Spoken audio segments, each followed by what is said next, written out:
Good afternoon. My name is Betty Lou McNabb, and I want to welcome all of you who are participating in this meeting of Shining Waters Regional Council of the United Church of Canada. I'm the president of Shining Waters Region, and on the screen with me is Peter Hartmans,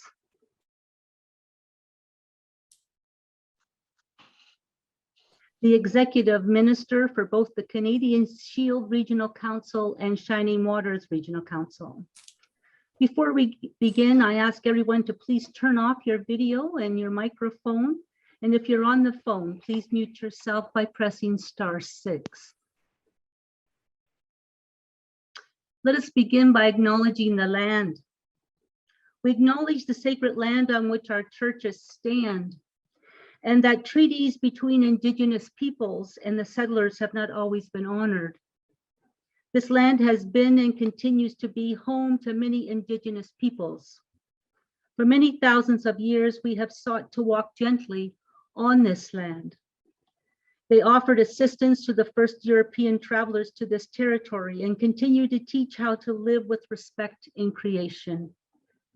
The United Church seeks a new relationship with the original peoples of this land, one based on honor and on a deep respect.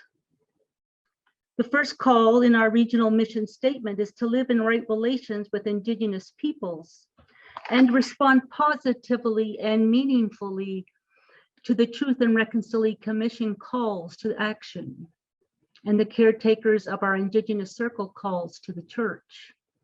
And the second is to become an anti-racist church. We strive to make this meeting and all gatherings of Shining Waters Regional Council safe space for people of all abilities, any sexual orientation and gender identity, racialized persons, and all others who are marginalized and have been excluded and harmed by the church. We offer our gratitude to Jake Charles this afternoon, a member of the community of the Chippewas of Georgina Island First Nation. Jake is going to welcome us to this meeting, which occurs on Indigenous lands across the region. I invite Jake to unmute yourself and turn on your video, and I welcome Jake.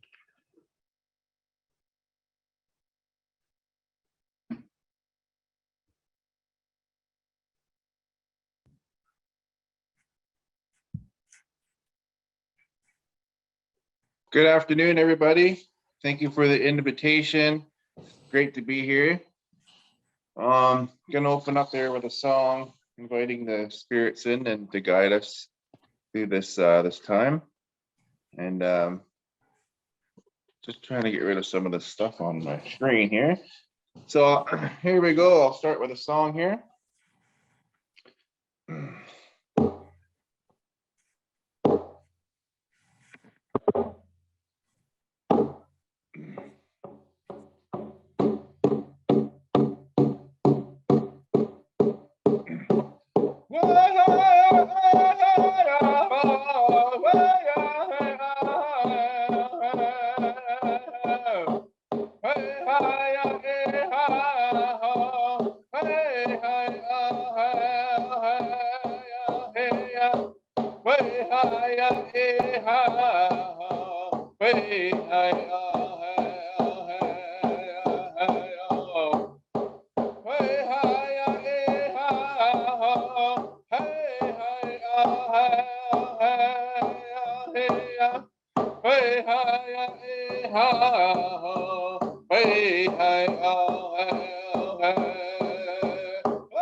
I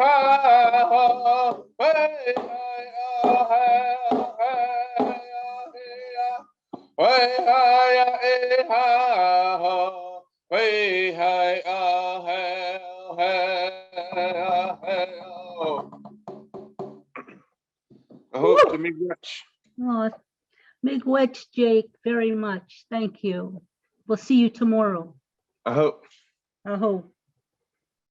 In the name of Jesus Christ, head of the church, and by the authority conferred on me by the 5th meeting of the Shining Waters Regional Council, I hereby declare this 6th meeting of Shining Waters Regional Council to be in session for the work that may properly be brought before it to the glory of God. I invite Susie. As we build our community in this online space today, I'd like to just offer a few Zoom related points for our gathering. So first off, please check how your name appears on the screen and ensure it is as you want it and it doesn't just say iPad. You can rename yourself on the participants panel or on the 3 little dots that come when your video is on. And if you find your name and just choose more on the participants panel, that will allow you to rename yourself. You could add pronouns here or pronunciation of your name. If you're a corresponding member or a guest, could you please add the letter Z in front of your name so we can keep track of who is voting? If you need some help in renaming yourself, you could send Donna a note in the chat and she will help you out. Maybe your name has already been changed with the Z in front of it, and that's just to help out our processes later on. There are some tips for using Zoom on our website that include the details on voting and participating on the phone if you need a refresher for that. And we're trying out a new feature this year, which is an automated live transcript, which is Zoom's built-in version of closed captioning.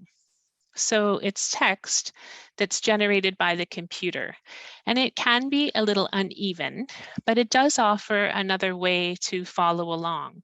So I have a quick little video here just to show you what it looks like on your side of the screen, because you need to turn it on yourself.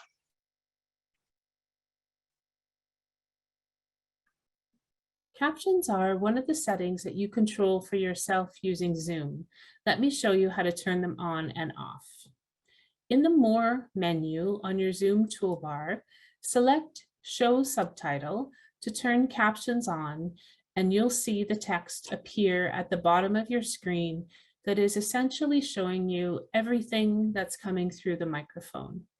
If you prefer a more organized view, in the same menu, select View Full Transcript, and that opens a window on your screen that shows the text organized by the speaker.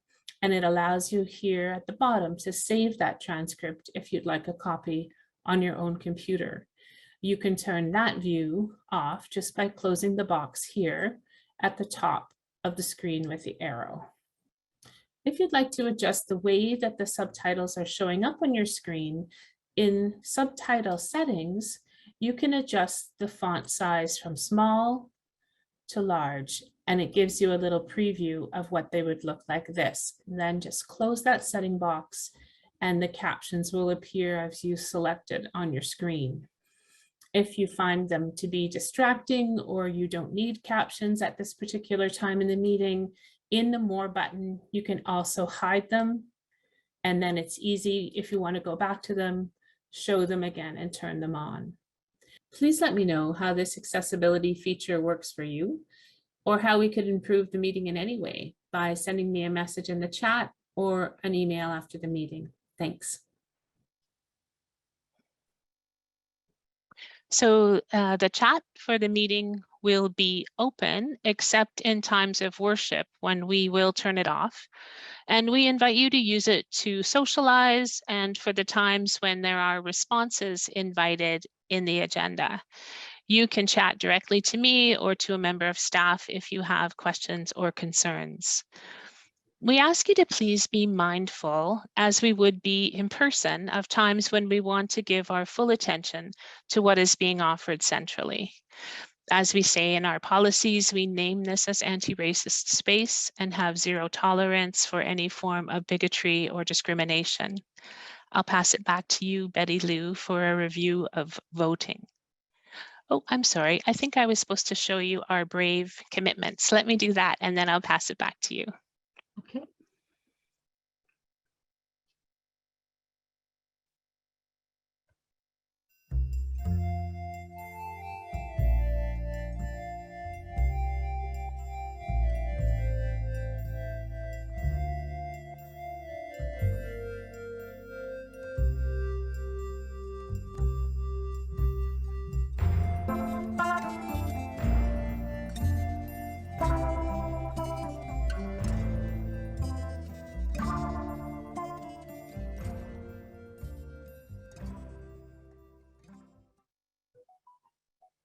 There we go. Over to you. Thank you so much, Susie. We're going to try a test vote to be sure that we are able to participate, that each one is able to. So only those who have voting privileges should do this test vote, okay? And we need everyone who can vote to do so. So the test motion that we will consider is that the official bird of Shining Waters Regional Council be the indigo bunting. You have heard the motion before you. If you wish to vote yes, please raise your hand now. For participants on the phone, please use *9 if we have any participants by phone. And if there are multiple users sharing a computer, please type your vote in the chat to Kim.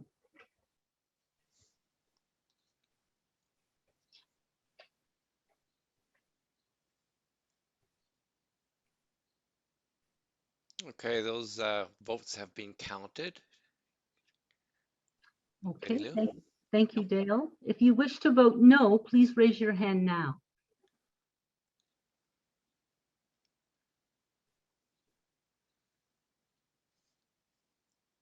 All right, those votes have been counted as well. Betty Lou, can I just ask for people who are voting, some people are using the thumbs up and other emoticons, please just use the raise hand because it's just clear. So when we get to the actual votes, instead of using the clap or the thumbs up, if you could just raise the hand, that would be helpful. So thank you, Dale. And if you wish to abstain, please raise your hand now.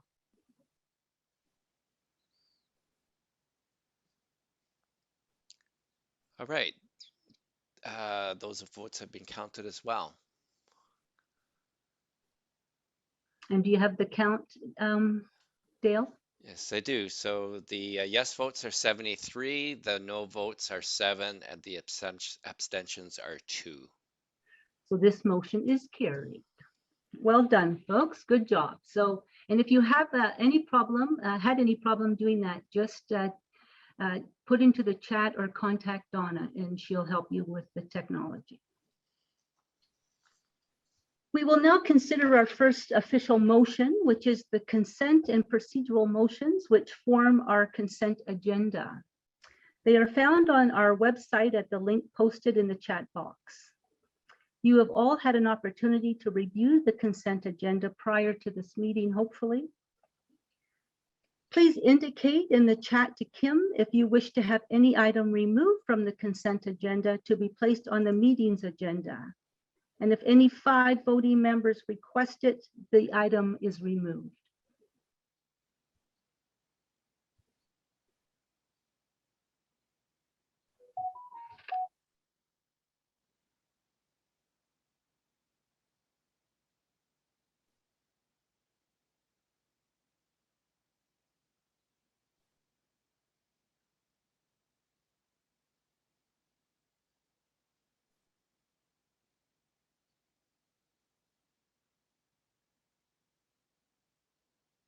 Are you calling for the vote? No, I'm just waiting for Kim to let us know if there's anything that needs to be, anyone wants to remove anything. President, I'm not seeing anyone who wants to remove an item. Okay. If any others wish to have this item removed, and we have none showing, so we'll continue on with our agenda. It is moved by Peter Hartmans and seconded by David Leighton Brown that the consent agenda be adopted. You have heard the motion before you. If you wish to vote yes, please raise your hand now.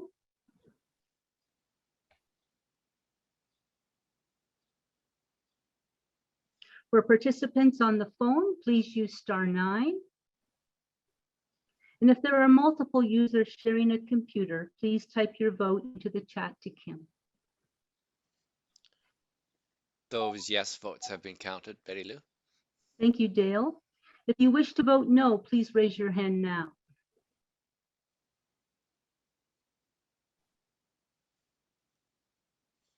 Those votes have been counted.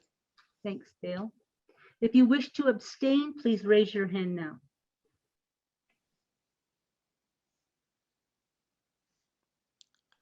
All right, the results of the vote, Betty Lou, are 89 yes votes, 1 no votes, and no abstentions.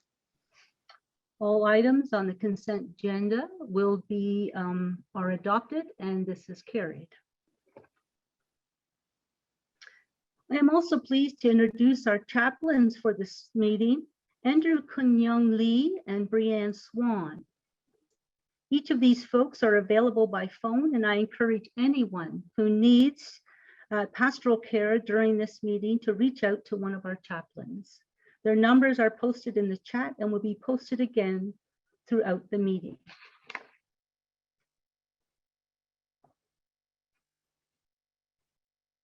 I am pleased to welcome Nikki Andre, who will lead us in worship this afternoon. Nikki is an award-winning singer, songwriter, and spoken word artist. Welcome also to Heather Menzie, who is our keynote speaker this afternoon. Heather is a seeker, an author, an adjunct professor in the School of Indigenous and Canadian Studies at Carleton University. We will hear from both Nikki and Heather shortly, and I encourage you to read their biographies that are found on the website and in our workbook. I am also pleased to introduce our parliamentarian, Beth Moore. Beth is a member of Birchcliff Bluffs United Church. And I am pleased to welcome Eric Hebert-Dallé as our General Counsel representative to this meeting. He is responsible for French ministries for the United Church of Canada. And Eric will be speaking with us a bit later this afternoon as well. And now we move into worship led by Nikki Andre. I invite Nikki, if you could unmute yourself and turn on your video. Good morning. Good morning. So before we get started, I invite everyone to take some time to get settled and comfortable. So if you haven't already, shut any unnecessary windows on your computer or your device. Turn off your phone. Shut the door if possible. Let's take a moment here to remember we are in bodies. So sit up nice and straight. Feel your sit bones making firm contact with the seat beneath you, and reach down towards the earth through the building floorboards. If your feet are touching the ground, make sure they are firmly planted. Now let's take a few breaths together. On your next inhale, let your spine become nice and long, and on an exhale, shoulders move back and down. Ears balanced over shoulders, chin parallel with the ground. Shoulders balanced over hips, and if your feet are on the ground, knees balanced over ankles. Take a moment to notice your breathing. Feel your belly rise and fall with each inhale and exhalation. Notice how your chest subtly expands and contracts as you breathe in and out. Even your arms and legs are almost imperceptibly lengthening and contracting with your breath. Let your breath breathe you. In your own time and at your own pace, I want you to take 3 breaths here to come into your body and this moment, settling into this place in time.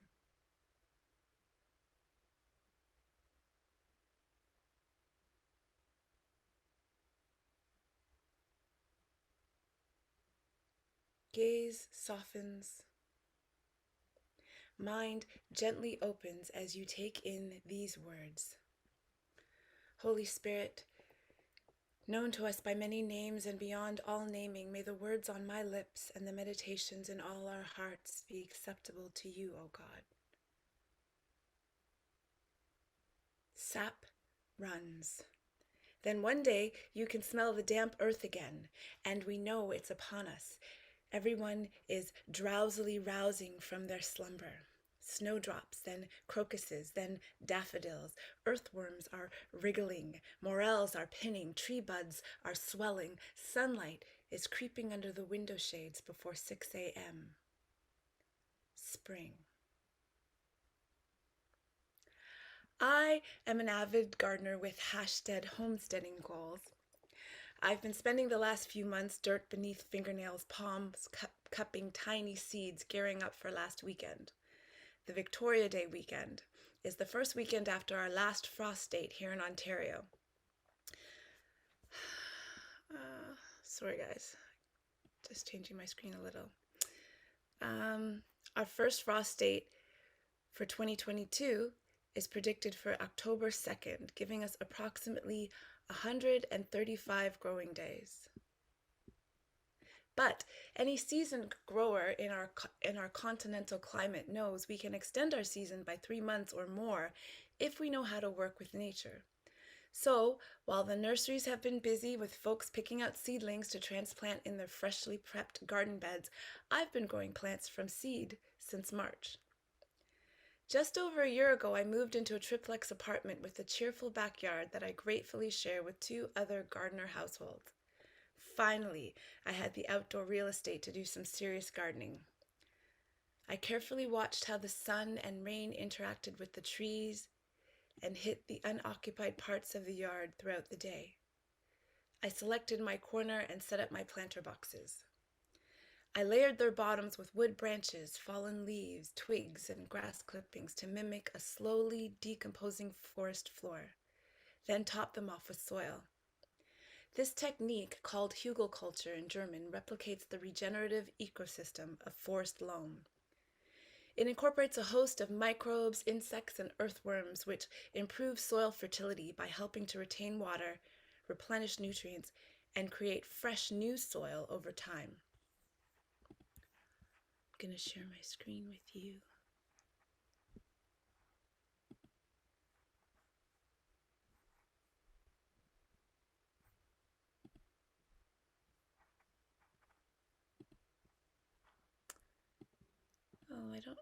I'm sorry, I don't know how to get rid of that. I'm just realizing you can see the thing on the side as well. Sorry about that. All this activity also generates heat, which, when contained in planter boxes,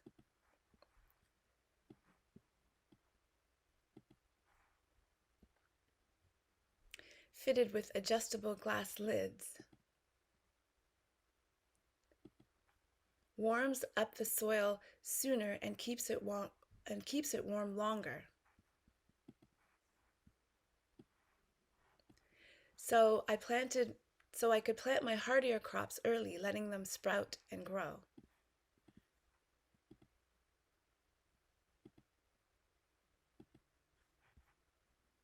Mulching around your plants with more fallen leaves also helps. So, by mid-March,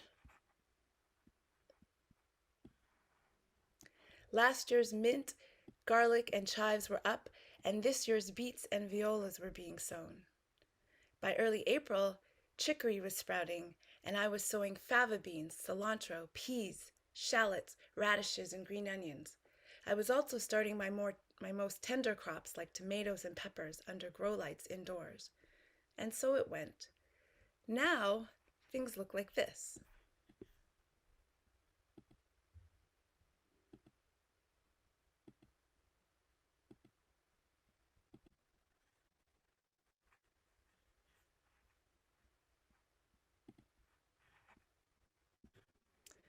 The more I study and practice natural gardening, the more I learn about the perfectly complex ways nature works.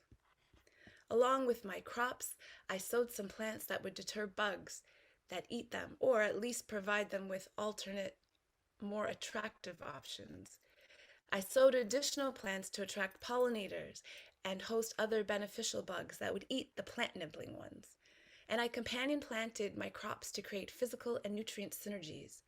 Tall or wide sun-loving plants casting shade and discouraging weeds, while more tender, sensitive crops took root in the moist, protected soil below.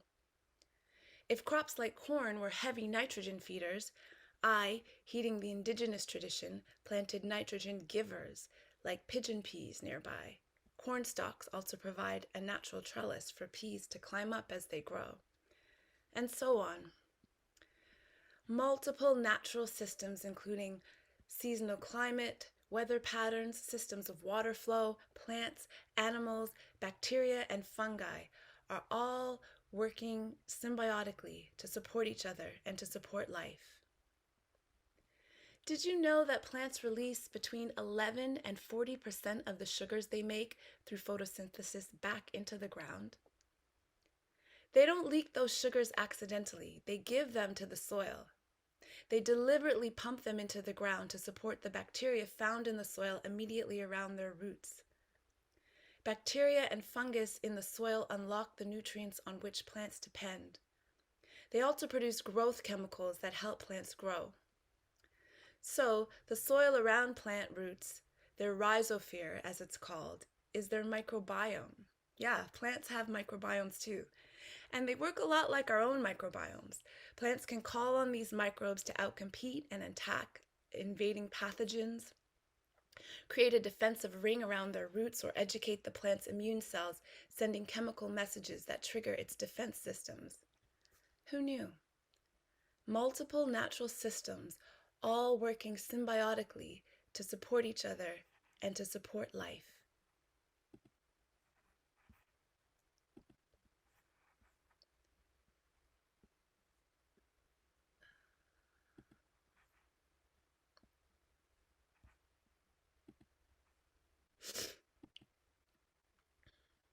We're just beginning to scratch the surface of understanding how all these systems interplay and work together. But here's some of what we do know. There are different kinds of gifts, but the same Spirit distributes them. There are different kinds of service, but the same light. There are different kinds of working, but in all of them and in everyone, it is the same God at work. Every beetle and pillbug and hoverfly, every microbe and blade of grass, every person, necessary fragments of light. Embodied love. Each working in their own unique way to sustain each other, maintain the balance, and preserve our common home. Each contributing their small, vital piece to the whole. Now, to each one the manifestation of the Spirit is given for the common good. Cynics might contradict, saying that in the natural world these individual players don't work together for the common good so much as for their own self-interest, i.e. that each of these collaborators actually have something personal to gain. You scratch my back, I'll scratch yours. I'd counter that this transactional quid pro quo perspective fails to appreciate how both things are simultaneously true. Ultimately, the common good is also intrinsically in each individual's self-interest as well. Our natural interdependence is by intelligent, divine design. Others might argue that many parts and species in nature actually work against each other or prey upon each other. But I'd again beg that those offering that devil's advocate line of thinking step back and take a wider view. Even though seemingly antagonistic elements happen within a wider natural balance which preserves and maintains the whole. A ladybug population will thin an aphid population, lessening their burden on plants like tomatoes, which animals like humans need for food, but each ladybug, and aphid for that matter, only eats what it needs. Ladybugs don't keep a warehouse of extra kills. There are no enterprising ladybugs creating a supply shortage, so they can charge other ladybugs a 300% markup and afford a few extra hibernation spots. All things being in natural balance, ladybugs leave some aphids who survive to reproduce and create the next generation. Ladybugs also leave food for other insects like lacewings, soldier beetles, and spiders who also need aphids. Everyone eats, everyone thrives. The common good is upheld. Only things aren't in natural balance, and they haven't been for some time. Responsibility for these severe imbalances that are becoming more and more painfully clear fall on one species. In an undisturbed natural system like forests, soil and plant life sequester carbon dioxide, preventing it from releasing into our planet's atmosphere, triggering global warming. In the last 2 centuries since the advent of intensive farming and burning fossil fuels, the Earth's temperature has risen by 1 degree. As a result, the world's availability and distribution of rainfall, snow melt, river flows, and groundwater are being negatively affected. Water scarcity is causing droughts and famine. Some places are now depending on the runoff from glacial melts, but as climate change progresses, those melts will stop too. 95% of our food depends on our soil, but since we began tilling our soil for agriculture, we have literally been tearing up those healthy ecosystems and eroding our soil. Intensive farming practices like herbicides, which contaminate soil, water, and non-targeted vegetation, and fungicides, which harm soil organisms and have been linked to diseases like Alzheimer's, have rapidly compounded the problem. Intensive farming practices like the use of neonicotinoids are also implicated in beehive collapse. We depend on pollinators, of which bees are a primary part, for 75% of our food. It's not only plants' rhizosphere microbiomes that are being changed, humans are rapidly changing too, to our own detriment.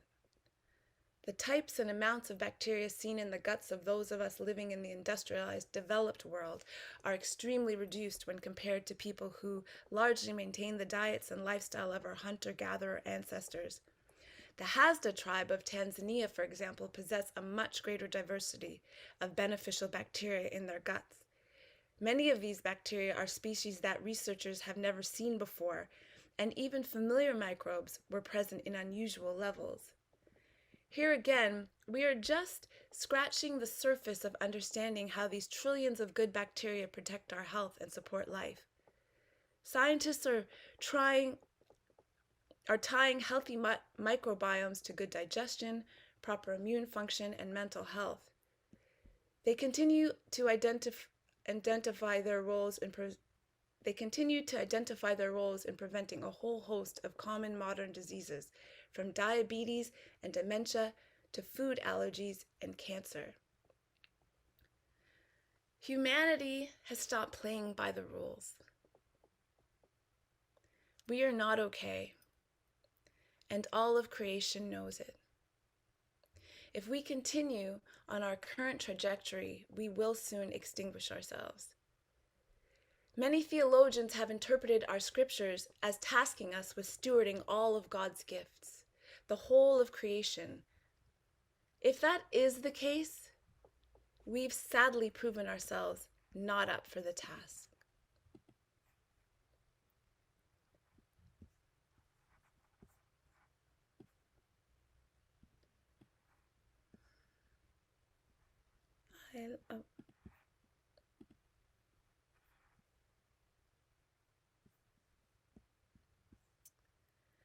But what if we are failing at achieving our divine purpose because we've been arrogantly interpreting the charge wrong? What if we are not charged with managing the whole planet? All of creation is not our God-given gift, but we are but a small, if essential, piece of that gift of life and to life. Ubuntu is a Zulu word that roughly translated means humanity or humanity towards others. Reverend Fulgence Nadaji Jimana translates the word this way: I am because you are.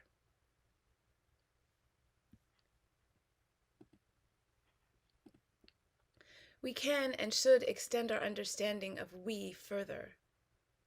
We, all of creation, are one body.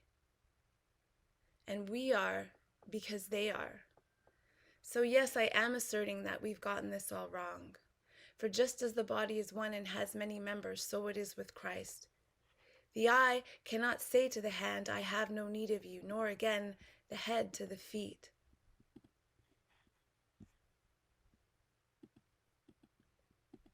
Sorry, got distracted by the chat.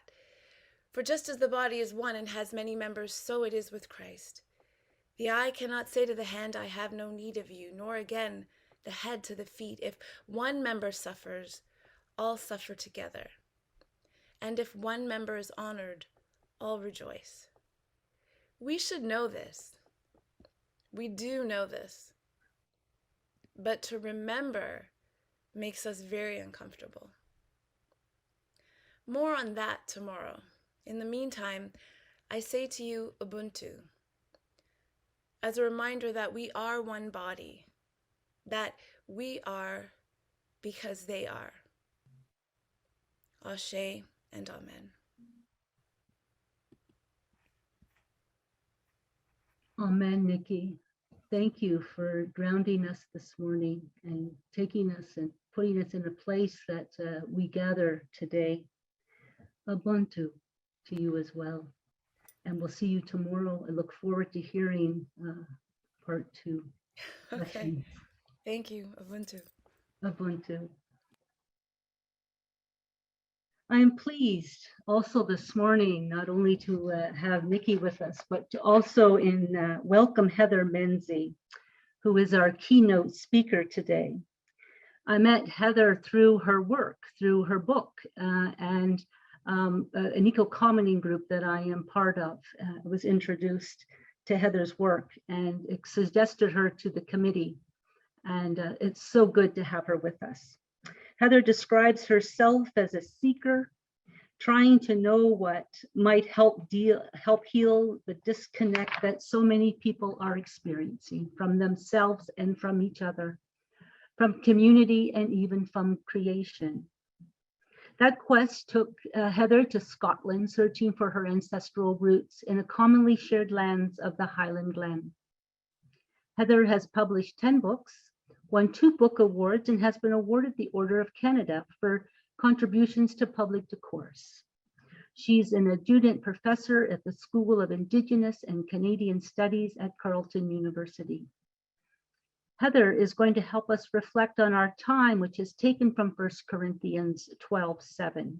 To each is given the manifestation of the Spirit for the common good. Heather, welcome, and I invite you to unmute yourself and turn on your video, and blessings on what you're going to share with us.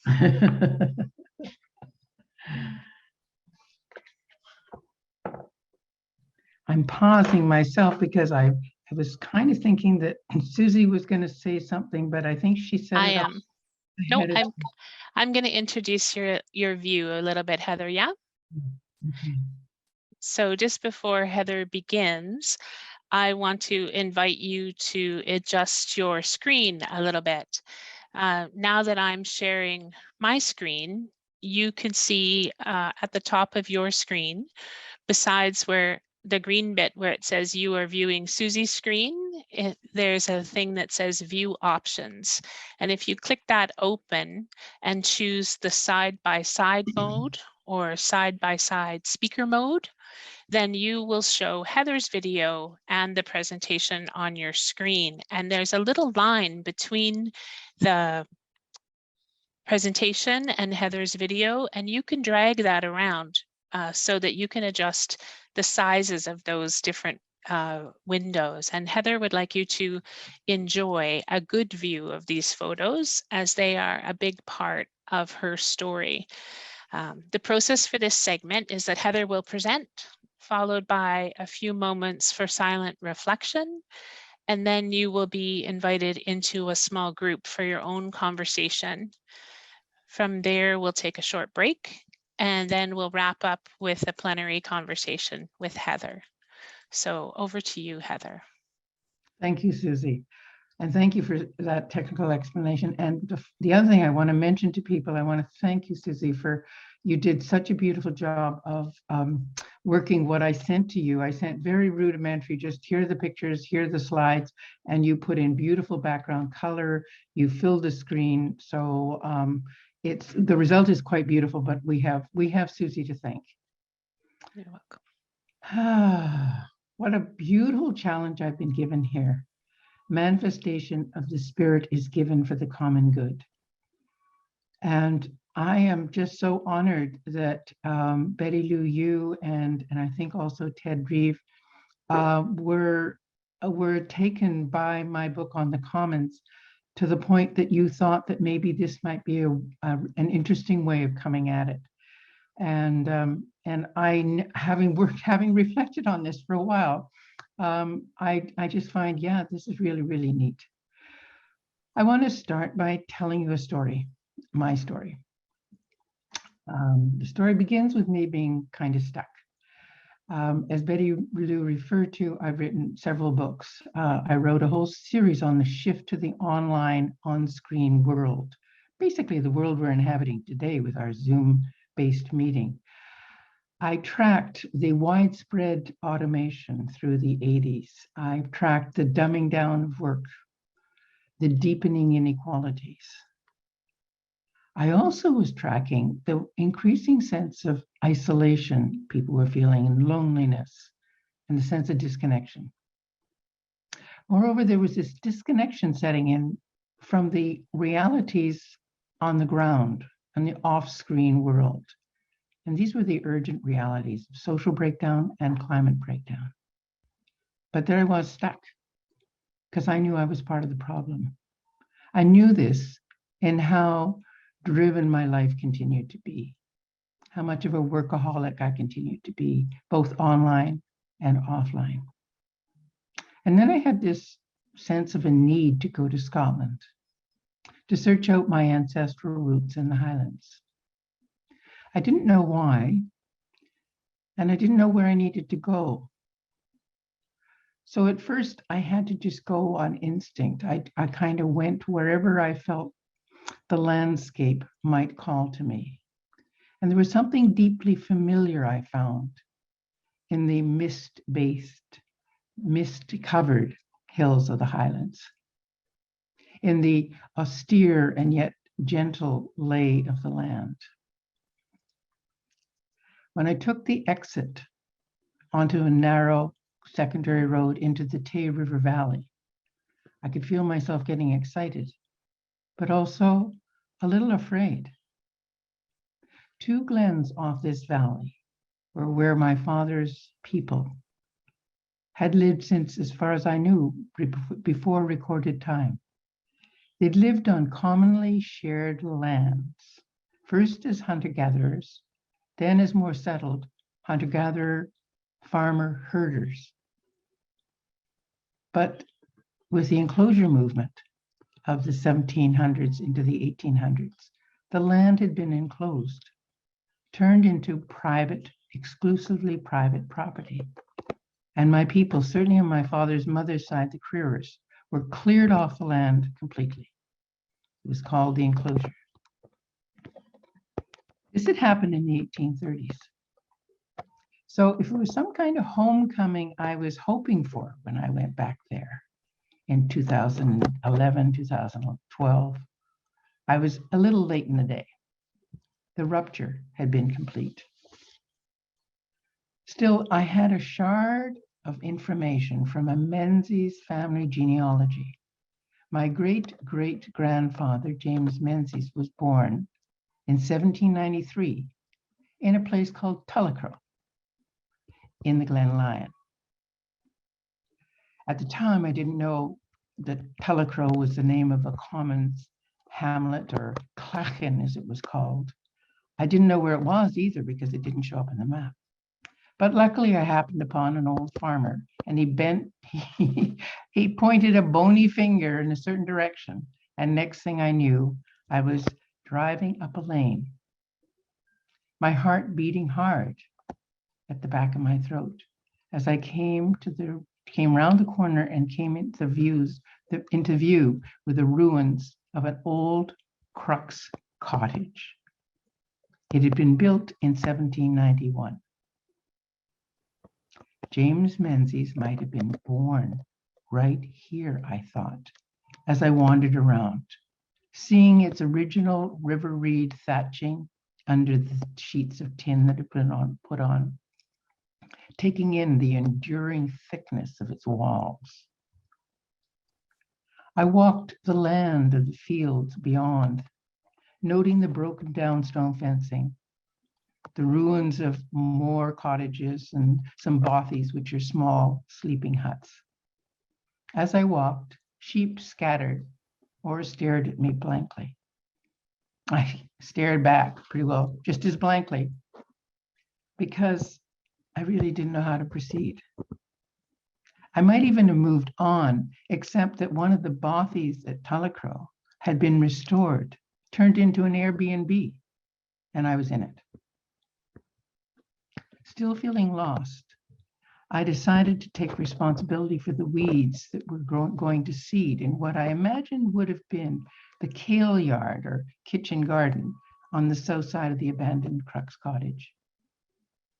Maybe I should pause here just to clarify for some people who don't know what commons means, because lots of people confuse it with communism, where everything is state controlled and state owned. With the commons, it's all about individuals in relationship, specifically relationship with the land.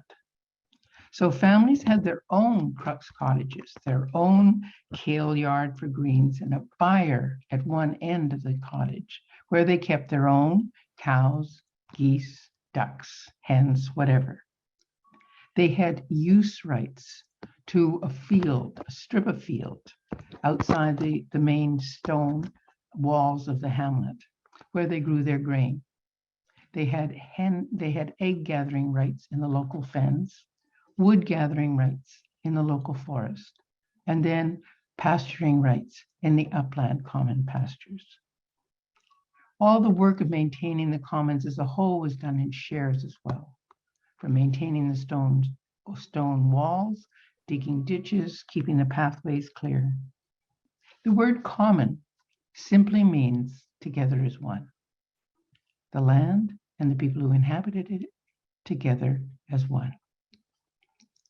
The commons was essentially constituted and reconstituted every day, season by season, year by year, by these practices.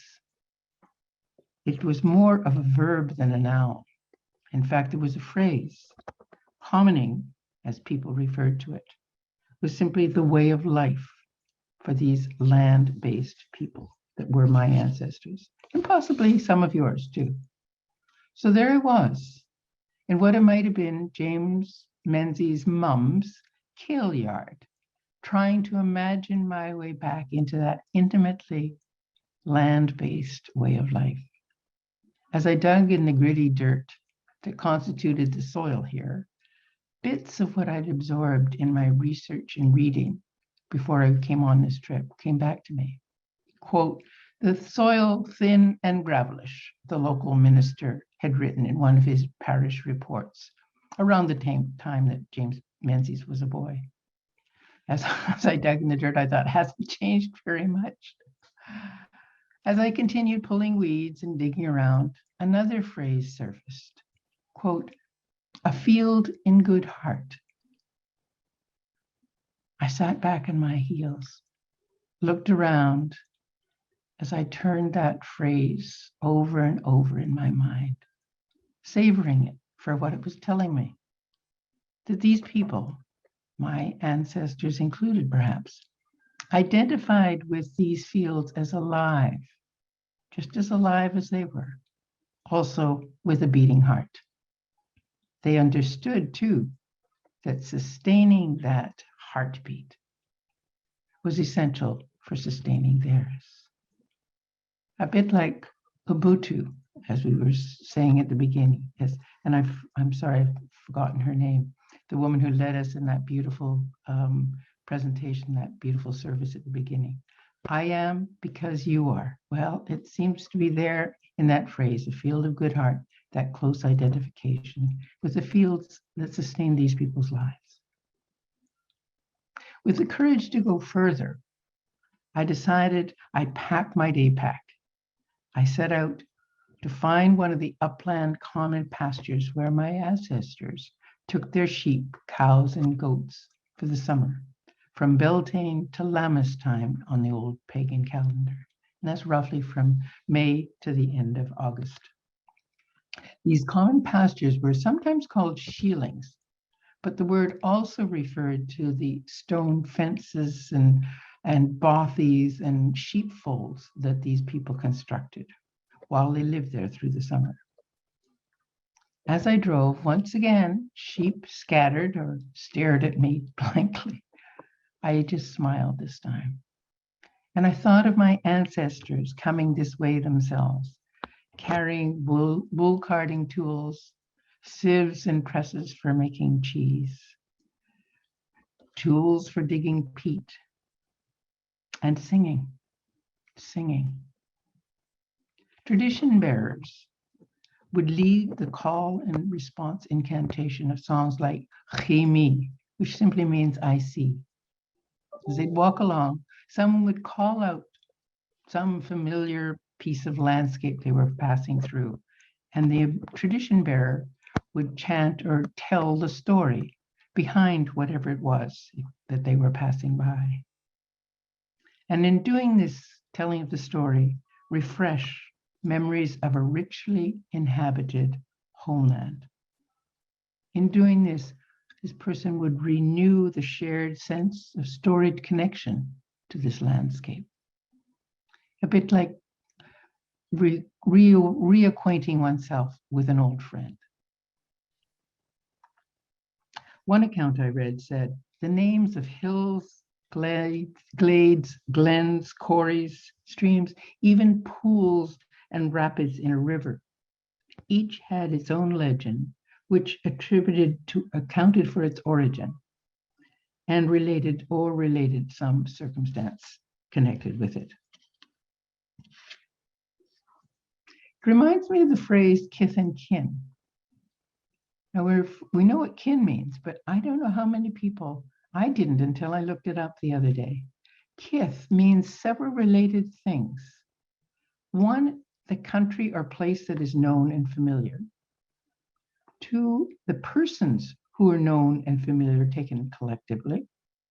Three, sort of related to this, one's fellow country folk, neighbors, and acquaintances. And then another one, knowledge as acquaintance with something. Again, as I drove, the landscape seemed familiar, though increasingly I became aware of how silent it was, especially as I left my rental car in the back of a lay-by and started walking. I was following a footpath that I'd seen indicated on one of the large-scale ordnance maps that I'd bought. A path that would lead me, I was told, to the symbols that indicated the location of a sheiling's ruins. As I crested a ridge, a kestrel, I heard the shriek of a kestrel hovering overhead, over the beginning, the entrance to this valley I was about to enter. Warning of an intruder or greeting me. It felt it could go either way, because while it felt good to walk into that valley toward the Sheeling ruins at the far end, it wasn't easy wandering around these silent, long abandoned bothies and sheepfolds. I was aware of an inner resistance going on inside me, a sort of fear.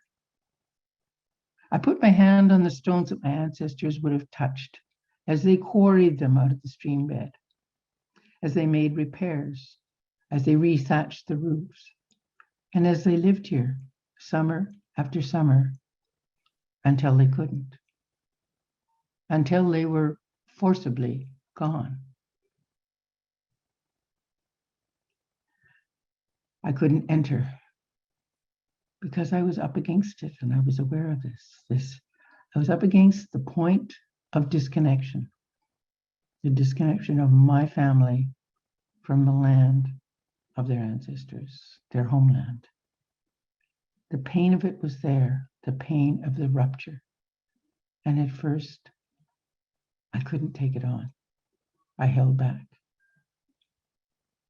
But then the mist came tumbling down the hill. The wind got up, and it started to rain. And suddenly I found myself stepping right over that tumble down wall and hunkering down in the corner. As I sat there, munching on my deer sausage sandwich, staring off into the gray flannel emptiness, seeing nothing, hearing nothing, I remembered what an Ojibwe friend of mine in Ottawa, Bev, or Morningstar woman, what she told me when I was about to head off on that trip to Scotland. Oh, she said with a big smile, you're going to welcome your ancestors back. As I sat there in the enshrouding mist and all that silence, it was as though I could begin to believe the possibility of what she told me. I was letting them in. Them being my ancestors. And in a way, I feel as though they've been with me ever since. When I returned to the Bothy at Tullicrow, I found myself leaning into the emptiness of what was no longer visible to me. I found myself listening to the silence for what it had to teach me. I heard a chaffinch sing out from the roof of the cottage and an answering song from close by. I smiled. They're still here. This is their territory too, I thought. Then I tried to imagine the myriad songs, chants, and incantations that would have filled the air when James Menzies was growing up here. Alexander Carmichael spent decades, starting in the 1850s, transcribing these songs out of the long oral traditions through which they'd been handed down generation to generation in the Highland culture. From what he preserved in his book, Carmina Gedelica, it's clear that people sang and chanted prayers all the time, invoking a blessing as they kindled the hearth fire in the morning or smoothed it down at the end of the day, as they prepared for their work of the day, as they went about it, and as they greeted each new dawn, the blessing of the rising sun gratefully received. The backstory of one such morning song that was told by somebody's descendant, this old woman, she would sing it every day as she was heading out to the back house or the outhouse. And as she explained to her child and then her grandchild, she said, if the birds can be out there singing their joy and praise at the dawning of a new day, why should we remain silent? I think there's a lot of wisdom in that. Carmichael quotes someone else telling him, whatever the people, whoops, I can see I'm getting my paper here. Didn't mean to be doing that. Haven't been looking at myself. I've been looking at my pages so that I can do as much looking at you or pretending you're there on the other side of my little dot rather than read from my thought notes. Carmichael quoted someone else telling him, whatever the people were doing, there would be a tune coming out of their mouths, whether they would be shaking corn in the kiln or feeding cows in the byre, fetching a stoop of water in, or bringing home a creel of peat. From each one's mouth would come their own croon. It might be that no person could be seen, but their voices could be heard up and around, doing here and there and everywhere. As I stood listening to the chaffinch's call and response, I thought of all the other singing, chanting voices that would have been heard here through all the seasons, through all the passage time of day, as they people worked alone or together, mowing grain and binding it into sheaves, gathering nettles and weaving them into rope, threshing grain, grinding it in stone querns. I imagined all those lines of single and shared singing, spinning and weaving an oral web of connection, round and about, uniting and binding these people together in this common clachan that was my ancestral home. Lest I romanticize, or perhaps I should say over-romanticize the commons, I should pause again here and point out that the commons like this one relied on solid local self-governance and associated surveillance, neighbor on neighbor. I just lost a page. As Eleanor Ostrom pointed out in her Nobel Prize awarding reading book, Governing the Commons, natural human greed and selfishness had to be curtailed.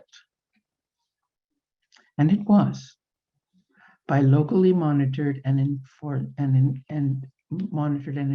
rules, conformance with which, in turn, she argued, fostered mutual trust and mutual commitment to the common good. So when my ancestors drove their sheep, goats, and cows to the upland common pastures for the summer, they did so according to limits called stints on how many of each of these animals any one family could take. Moreover, there were either commons elected or commons appointed field constables who would impound animals that exceeded the allotted quota and levied fines that went into the common good fund to buy things like a new bull that could be used and shared in the community.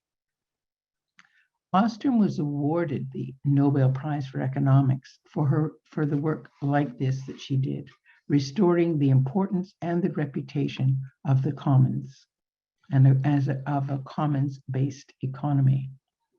It is not entirely what you would call a transaction one, but still it did have its transactional elements.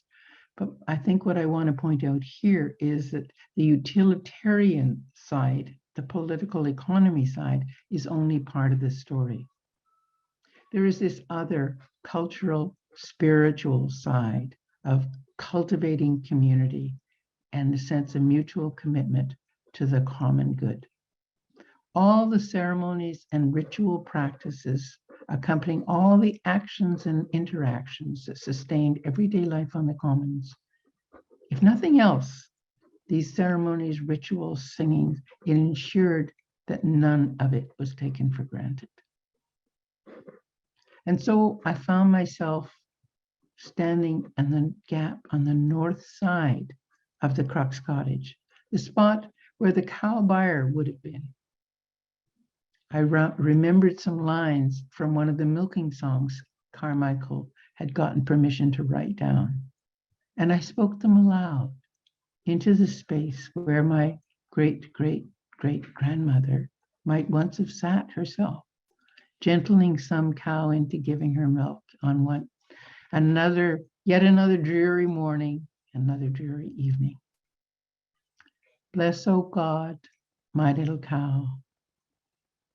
Bless thou my partnership and the milking of my hands. Bless each teat. Bless each finger.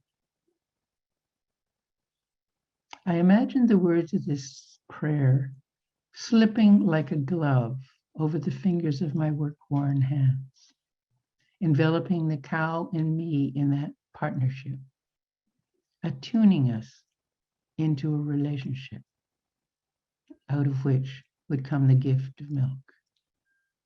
And that milking becoming meaningful and perhaps even sacred because of that incantation. After milking, there would have been more singing, as this forebearer of mine, perhaps with little James Menzies beside her, took the cows out to the infield pasture for the day. Again, something from Carmichael's book comes to mind. His observation that, quote, the song is sung in slow and measured cadences, charming to hear. And it is interesting to see the measured tread of the older cattle keeping time with the well-known music.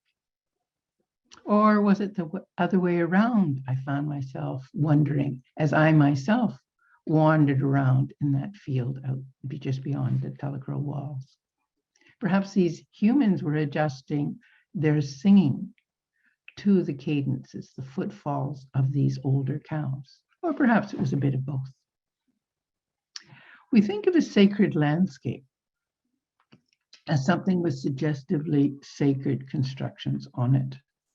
And there are lots of those. But the sacredness can also be invoked, it seems to me, by this kind of simple act and song. In the mutual respect and attunement it suggests between human and more than human being. And the land itself, I think, as I recall, phrases like a feeling good heart and songs like Chimi, with its call and response to familiar features of a richly inhabited habitat, the attunement to that, and the honoring of a deep connection. The manifestation of the Spirit. I could go on and talk more about the everyday faith practices, such as the Celtic Christian veneration of water springs and wells as sacred. In fact, I discovered one at the foot of a cliff just out above Tullicrow called St. David's Well. It's named after a local minister called David Menzies, who lived in the mid-1400s and studied at a Celtic Christian monastery. I could also share some of the Celtic Christian interpretations of Jesus as, for instance, one prayer that's been handed down, the salmon in the well of mercy. The salmon, fish, in the well of mercy. And its interpretation of sin as leprosy of the soul. Leprosy's telltale loss of sensitivity in the skin becomes a fit metaphor for loss of empathy. That inclination to turn away, as Jesus seemed to suggest this was what sin meant in his teachings, particularly the Good Samaritan.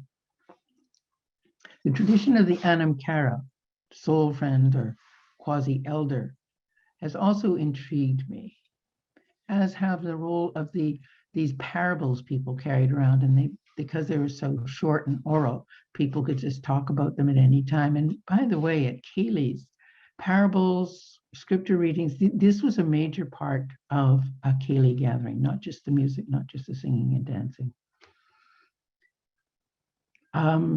Yeah, I've got a couple of parables that I brought along. Two of my favorites. Despite the shape of the peat, you can find a place in the stack for it.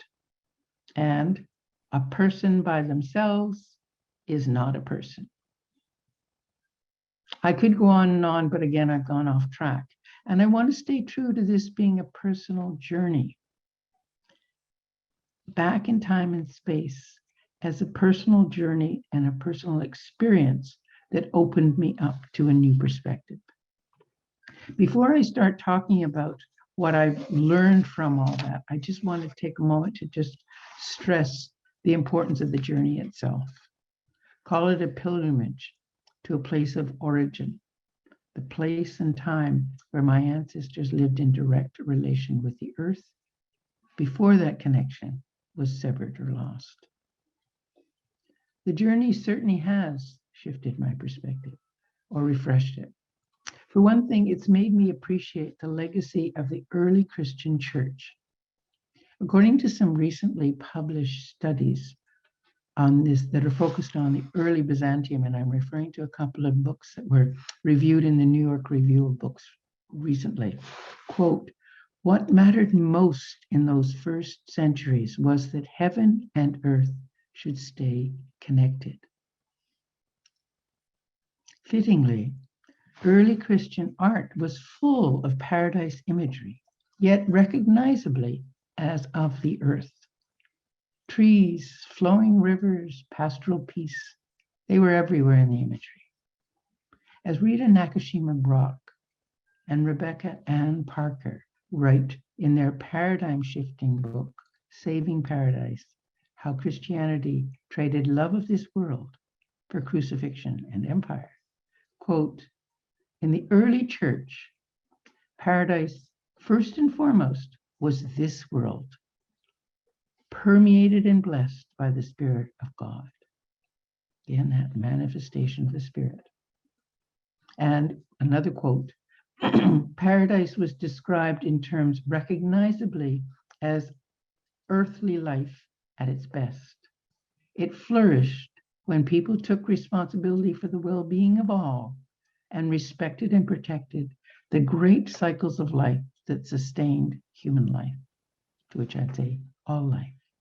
And later, the early church taught that paradise was a place, a way of life, even an ecosystem. They coined the term ethical grace to suggest what this way of life entailed, namely that, quote, "the idea of paradise carries both the grace of the core goodness of life on earth and humanity's responsibility for sustaining it." To many, Jesus modeled this way of living in his teachings, particularly as he in those "I am" statements that are in the John Gospel. "I am the good shepherd. I am the way. I am the bread. I am the vine." As in, identify with me there, there, and there. In the writings of 4th century Syrian poet and teacher Ephraim, Jesus was likened to a tree, even the tree of life.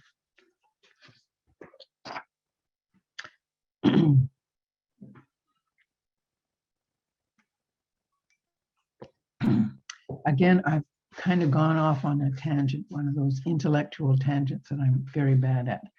And I want to return to my own storied journey, my own narrative lines, even song lines, having taken me back to this place of connection to the earth, to this pre-modern commons. I return to the field near Tullochrow. I wander around the many standing stones, the stone circles in the vicinity, thinking of all the things I've read and learned, yet wanting to be fully present here. I walk closer to the standing stones, taking in their presence. I'm unable to read their meaning,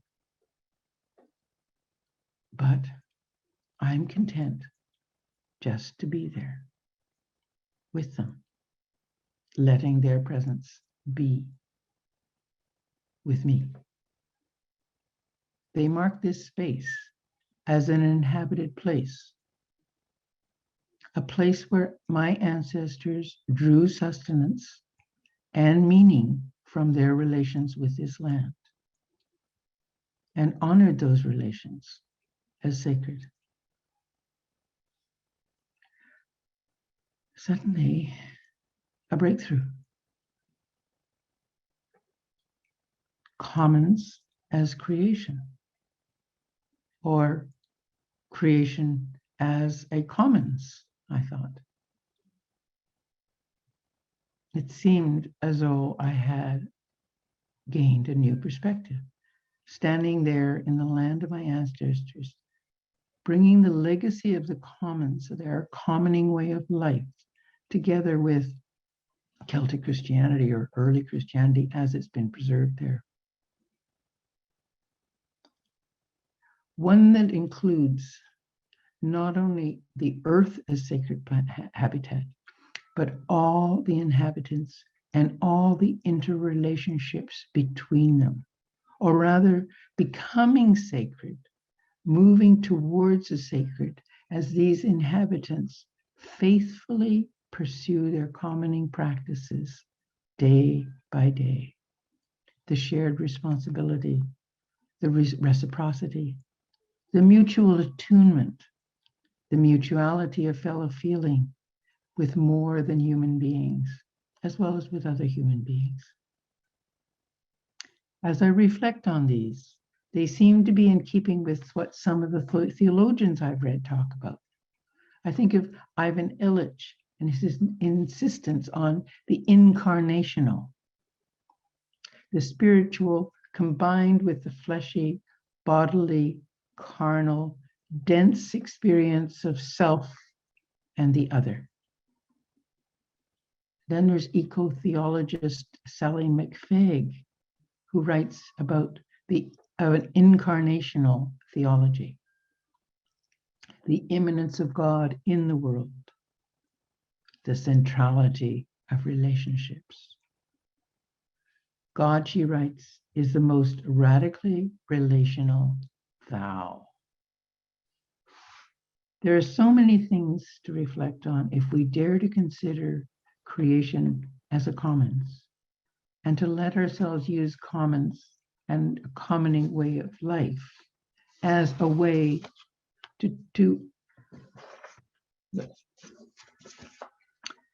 refresh our thinking about everything, really, but particularly, I would imagine, here in this context, a way of refreshing the thinking about the work you're involved in, liturgy and faith practices, mission, pastoral work.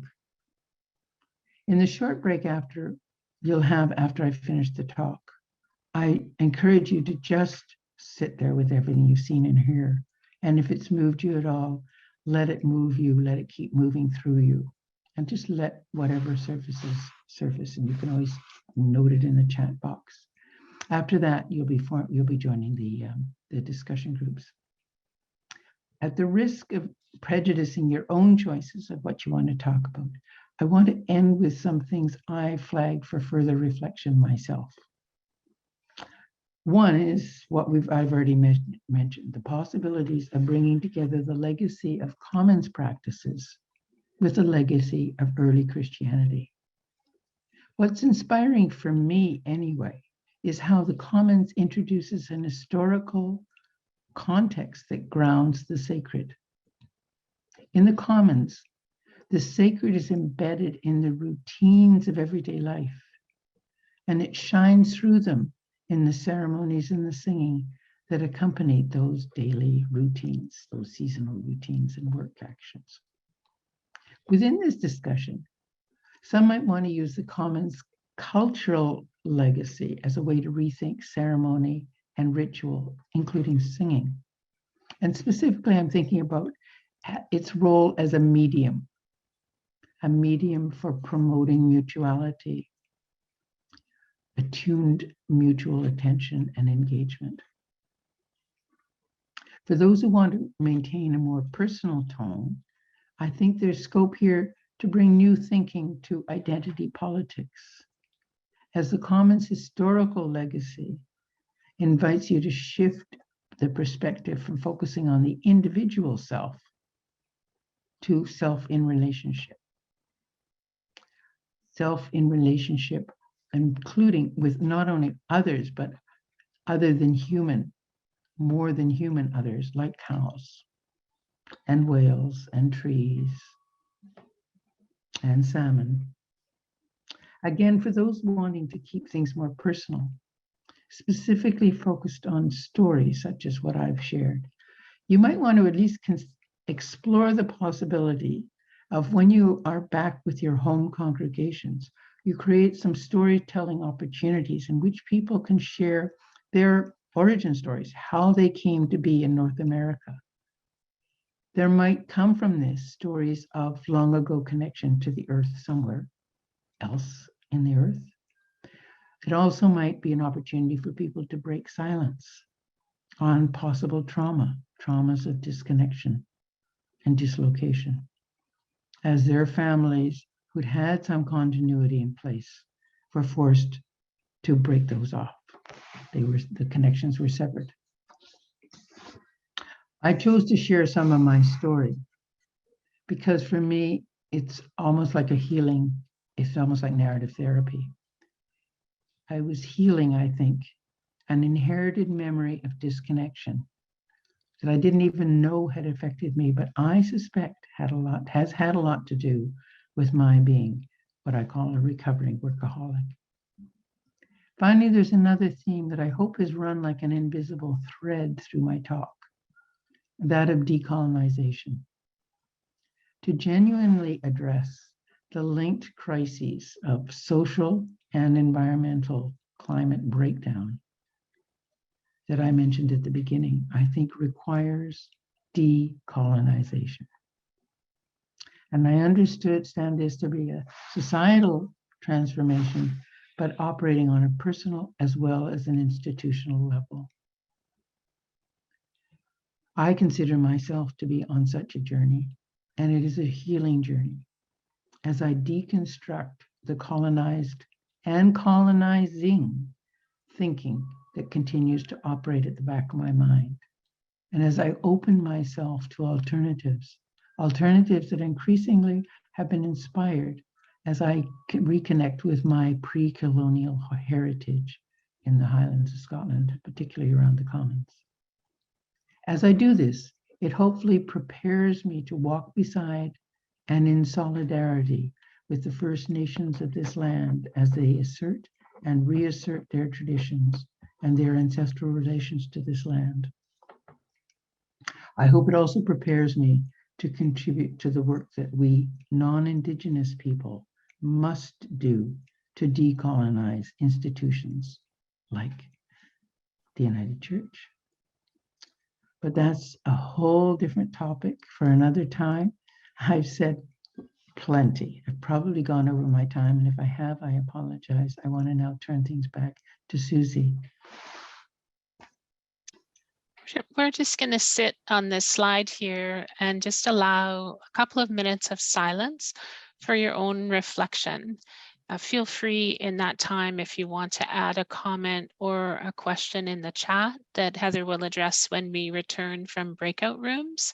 But let's just take a couple of minutes for silence. I'm going to stop sharing as these questions are in the chat. So I'll leave them up for a moment and then I'll stop our share and we'll organize ourselves into groups.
now we have some time for conversation with each other.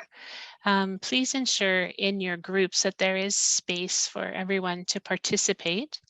You don't need to have a recorder, but you are invited to share in the chat when you come back a keyword or a phrase that surfaced in your conversation. If you'd like to drop anything in the chat for Heather to consider while we're on the break, go ahead and do that.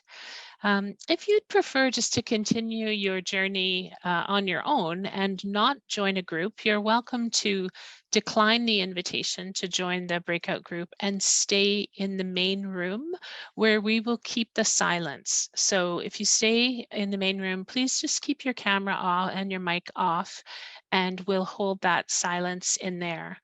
The groups will continue until, I think, 2:20. Is that where we still are, Betty Lou? Yeah, 2:20. That's a long time.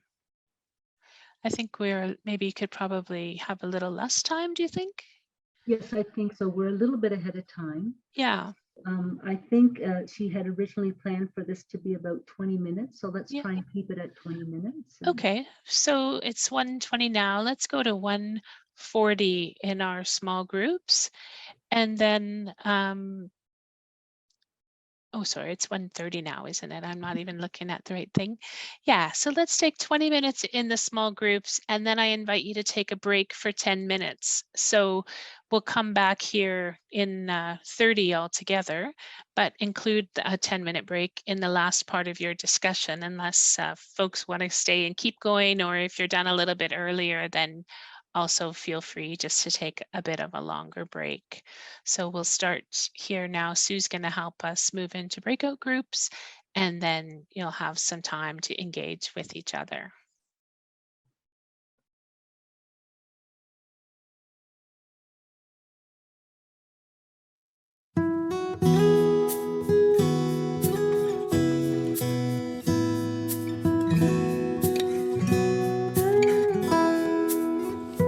It's a song of praise to the Maker. The thrush sings high in the tree. It's a song of praise to the Maker. The gray whale sings in the sea. And by the Spirit, you and I can join our voice to the holy cry and sing, sing, sing to the Maker too. It's a call of life to the giver when waves and waterfalls roar. It's a call of life to the giver when high tides break on the shore. And by the Spirit, you and I can join our voice to the holy cry and sing, sing, sing to the Maker too. It's a hymn of love to the lover. The bumblebees hum along. It's a hymn of love to the lover. The summer breeze joins the song. And by the Spirit, you and I can join our voice to the holy cry and sing, sing, sing to the Maker too. It's a chorus of all creation. It's sung by all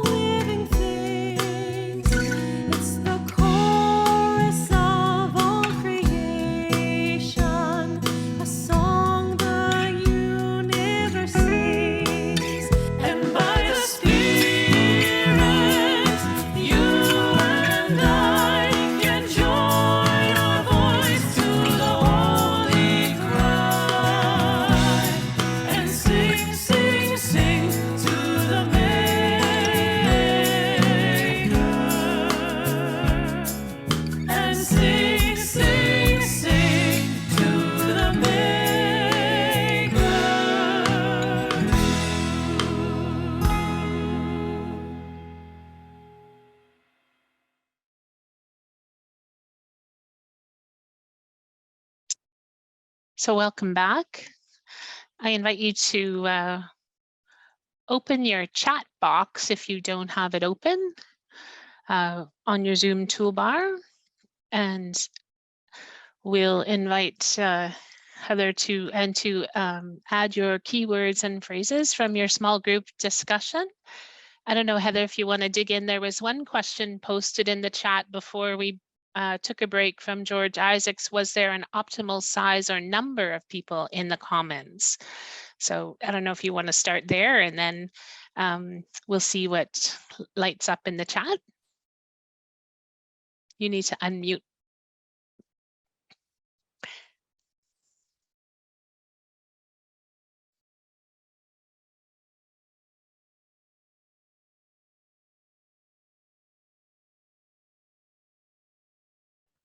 There we are. Sorry about that. Yeah, and I'll also, if that's okay by you, Susie, deal with a couple of other questions that came up. The optimal size was between 30 and 40 people. You would have people who often were the same clan, and it was a few families would be part of a clan. And then while I'm so answering that, somebody also asked Illich, a reference to Illich. I will say that I can make the written text of the speech of my speaking notes available to you, Susie, and you can post them on the net, on the web, and you'll find at the end there's the references, like, you know, to all, like Ivan Illich and Sally McFaig and all the people that I quote, and then there's a couple of extra notes. So for instance, where I mentioned and suggested people could talk about their origin stories, and particularly it might elicit stories of how their people were disrupted and separated from the land. That actually, I acknowledge my debt of gratitude to a retired minister who I know on Gabriola called Thomas Harding, as he was here for dinner with Ted Reeve a month or so ago, and along with his wife Elizabeth, and that just we were talking, and that came up, and I thought, yeah, that's a really good idea. So he's in the end notes there, just for people to know. And then for some reason during the discussion group, I got dropped into, and I apologize if you people weren't aware of this, but one group that had Evelyn in it, Marie, Brian, and Patty, and so. One of the things that came up there was, they wanted to know a map. And I deliberately didn't kind of use a modern map way of naming places, because these people were so embedded in the ground and in the land, and they were just footpaths. Roads weren't put in until, frankly, until the English wanted to conquer the Highlands. And that wasn't until, the 1700s. And so bridges, paved roads, all this data from that. But just to tell people, to situate people, when I say the Tay River Valley, this is a Tay River that is actually marked the old boundary to the Highlands. It was north of Perth, south of Inverness, and there's in the map of Scotland, there's about 3 big river valleys that really cut from east to west. And this is the first one in the Highlands, and then the second one up is where there's a Loch Ness. And at one end of which is Inverness. So I hope that helps to situate people. So that's all I'll cover right now. And then if we talk about what people talked about in the discussion groups, I'm happy to respond to those. And I think if people want to open their microphone and ask a question or make a comment, that's welcome too. Perhaps actually raise a hand, and then I can help just keep track of the order. But there is a comment in the chat about Robin Val Kimmerer's work, breeding sweetgrass. Is that something that you've connected with, Heather?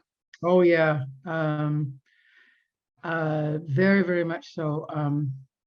In fact, I referenced, yeah, she's a good friend of a dear friend of mine here on the West Coast called Nancy Turner, who's an ethnobotanist. And Nancy told me, she said, that's the book I wish I could have written. It's an excellent, really accessible book, and I highly recommend that to people. I actually quoted in something that I've just finished working on, where I've been working with with some Anishinaabe people in southwestern Ontario, trying to honor my treaty obligations, because my people ended up settling, having been displaced from Scotland, they settled in what had been the subject of the Huron Tract Treaty of 1827. And I hadn't understood that treaties were inherited rights and responsibilities in relationship to the land.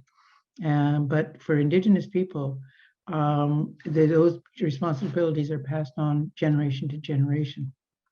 And when I realized, oh, that might mean me, I thought, okay, I got to learn my responsibilities. And out of this has come a book that in fact will be published this fall. Should I leave that chat thing open here? But sure. There's a Yeah. question now. What came to mind from Marlene? What came to mind for me is the domination to equality, equality of sacredness and importance of people and all creatures, land, etc. Thanks for sharing your journey with us. Thank you. Yes, the radical equality that had to do with the fact, and I think underneath that was this notion that all of life is a gift. So it takes the ego and puts it on the side constantly, and through all these faith practices, all the singing and all that reminded them that life is a gift, from the rising of the sun to the kindling of the fire to the milk coming out of the teats of the cow. All of that helps to keep you humble, but so many of those faith practices, including the rotation of leadership. And in one of the discussion group that I got dropped into, people kept saying it's so Indigenous, and in fact, and in something else I've been writing, I do lift that up, but I'm very careful not to say these are my Indigenous roots, because the word Indigenous has in the discourses of today is very much associated with current Indigenous people. But what I have found is that as I've learned to listen to my ancestors, it helps me to listen more respectfully and truly hear what the Anishinaabe people that I've been dealing with have to tell me. So but you know that the grandfather teachings, humility is right in there. And to me, respect and humility are the two main ones. And that comes through, it's inculcated in that culture that I was speaking to. All those parables, like, you know, there's a place for you in the peat pile. Everybody's unique, everyone's self-determining, and everybody's radically equal, i.e. equally important. And I see Isaac is inviting conversation around understanding decolonizing as conversion, a permanent renewal, not only for some people, but for everyone self-identified as Christian. What I've learned so far in my decolonizing journey is there's two sides of it. One is a really disrupting your own continuity and examining and really facing up to the fact that you occupy a position of privilege, and you have to be willing to renunciate and renounce all of that, and acknowledge how much colonized thinking is continuing your thinking. So in my comments, I talked about colonized and colonizing. So there's got to be that confrontation, deconstruction, an active commitment to dismantle the filters in your mind, the filters in your ears, the blinkers on your side of your face. And then the other side, which is much more positive, is, for me, it helped by renewing connection to my ancestral, my pre-colonial past. It helps to open yourself up to the alternatives. And that allows you to truly walk beside Indigenous people. But every institution in our society needs to be decolonized in that twofold way. Acknowledging how much it continues to discriminate, continues to privilege certain people over others. So that's where the racism intersects with the classism and the sexism intersects with the colonialism. And then truly walking this new path of healing that Roseanne Archibald talks about. No. Gail is saying she'd like to read a book on treaty obligations from a settler's viewpoint and asking what the name is of your book. Oh, well, there's two books. There's a book coming out this fall called Our Long Struggle for Home, the Ipperwash story. And it's based on, and it's an Anishinaabe authored oral history of how Dudley George came to be killed in 1995.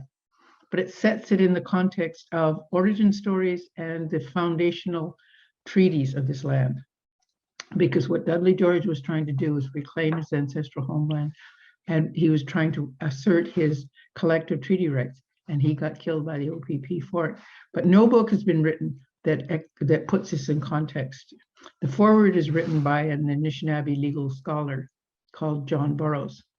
I served as the writing assistant because just earlier I was talking about how I came to understand that I've got a treaty heritage as a settler. I don't just have a colonial heritage.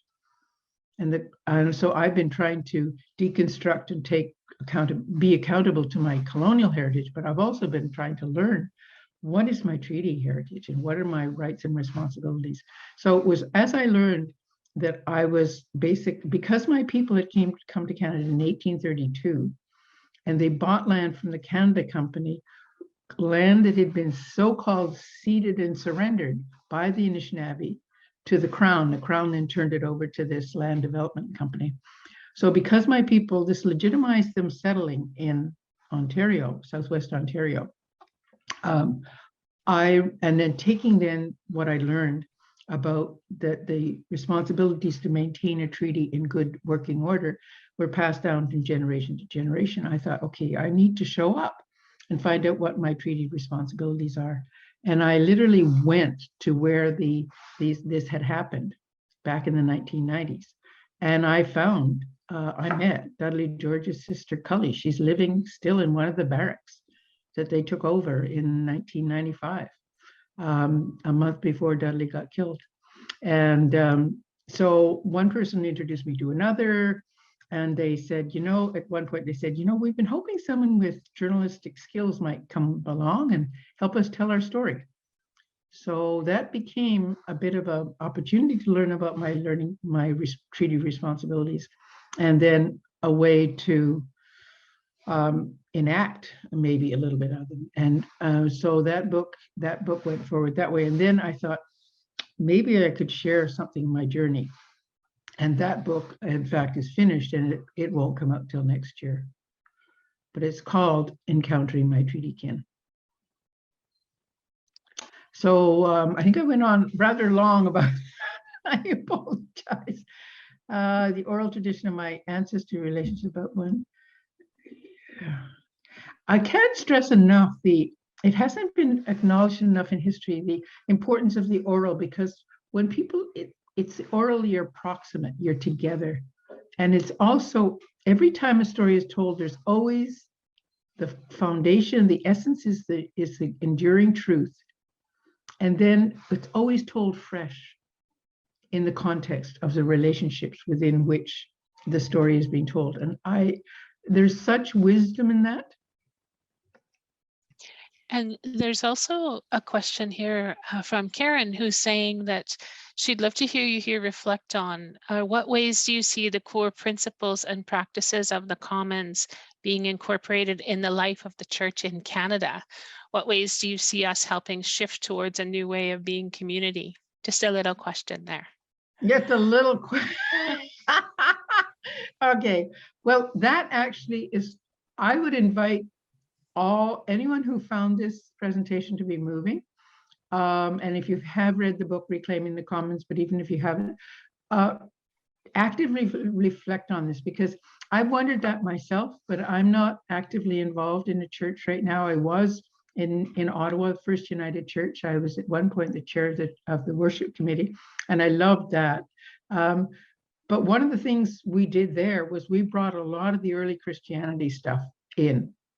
The Iona Abbey worship book, we brought that because that's an example of Celtic Christianity.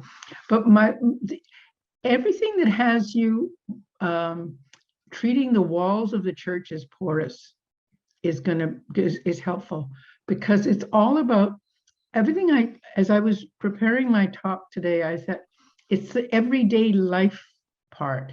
It's not church as one little sequestered piece of time and space. The faith practices and manifesting the Spirit within yourself in your life is everywhere. And I think encouraging people to acknowledge, to see and witness that in their own work in congregations, just more the sharing of time and reflection that will do that. It's sort of constantly minimizing the differences and the separations that have come into being. Because if you, in the early church, and certainly in Scotland, I mean, the old standing stones, they worshipped around those, and the early crosses, they worshipped around those, and then they were basically worshiping and everywhere. And how do you do that when you've got people scattered all over the place?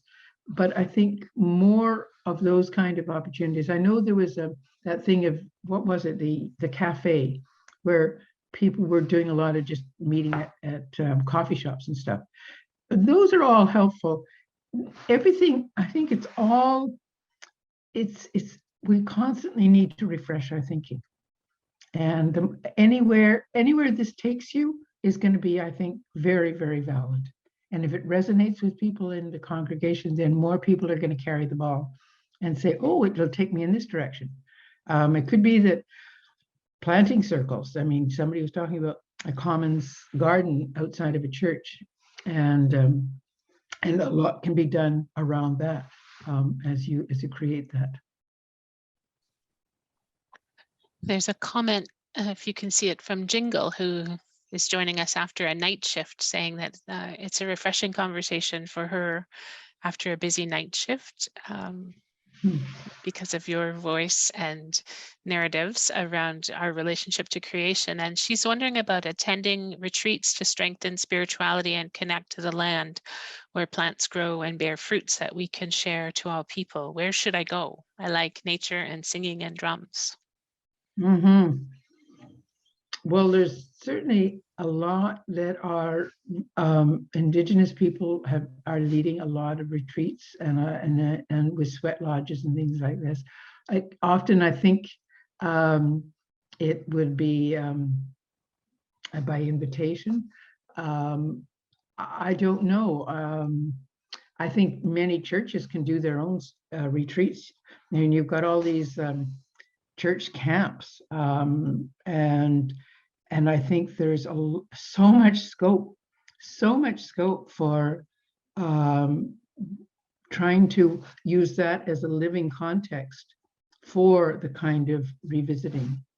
I find that when I have gone myself to United Church camps, you know, people are off swimming and doing all this and walking on by themselves, and then you come to some central place. Well, I think giving people an opportunity to be moved by this and say, okay, I want to do some singing here, or have a dawn meditation place here because it speaks to them, and getting to know the plants so that you can call them by name, getting to know the birds, going back to the same place again and again and again is very, very useful, because then you can get at least a bit of a sense of that sense of belonging. I mean, the intimacy of connection to the land is what has gone missing. You can get more of that back when gardening, and that's why I was so delighted during COVID that so many people decided, well, okay, I got to get my hands in the dirt, even if it was only a balcony of some apartment building. So I hope that helps. But just be creative and courageous. Turn local parks into places like that, or a corner of them. Chimagwich. Yeah, I'm learning a little bit of Anishinaabe. Anishinaabe, which is how are you? And Jingle is also adding her own language of Salamat. Oh, what's that? It's Tagalog, is it not, Jingle? Yes. Thank you. Thank you. Henry is asking, is Western Christianity the only part of the larger church that has lost or could benefit from this view of the commons? I'm not in a position to know. I know when you look at the Old Testament, the degree to which, I mean, the early church was a land-based religion. And so was, I think, the early Hebrew church. So you've got all these invocations to, like, as a day of rest, you're supposed to feed your animals. There are many references to this kind of proximate kincentricity, as my friend Nancy Turner, the ethnobotanist who knows Robin Kimmer, puts it. There's lots of references to that to make you feel it's there to go back to. And in the Muslim faith, I know, their concept of right relations in the is not just in the right killing of animals, but in the right treatment of animals all through their lives. The church I know best is the Christian church, and then within that, I know the United Church. But what I'm thinking about and starting to jot notes about is that there's the two phases of decolonization there. One is the repudiation of how the church, and particularly the post-atonement theology church, came to be used as a weapon of colonization, and the terrible damage it has done. And that needs to be acknowledged. And then it needs to be deconstructed. What are the elements? How did it come to be that women were denigrated? First Nations were denigrated. People of gay, lesbian, two-spirited, queer, anyone who was not fitting into this patriarchal norm was denigrated. So all of that needs to be repudiated, and any practices that continue to build on those assumptions need to be set aside. But there's this other side that I am finding really positive, is this what is there in the commons heritage, in the early Christian heritage, that is similar to the kind of celebratory spirituality that the First Nations people have been practicing all along. Well, and let's just make a little bit of room here for if somebody wants to speak from the perspective of the non-European ancestry or relationship to land, or either add a message in the chat around some places to hear that voice, or if somebody wants to share that as well, just feel welcome to broaden our story here. Mm-hmm.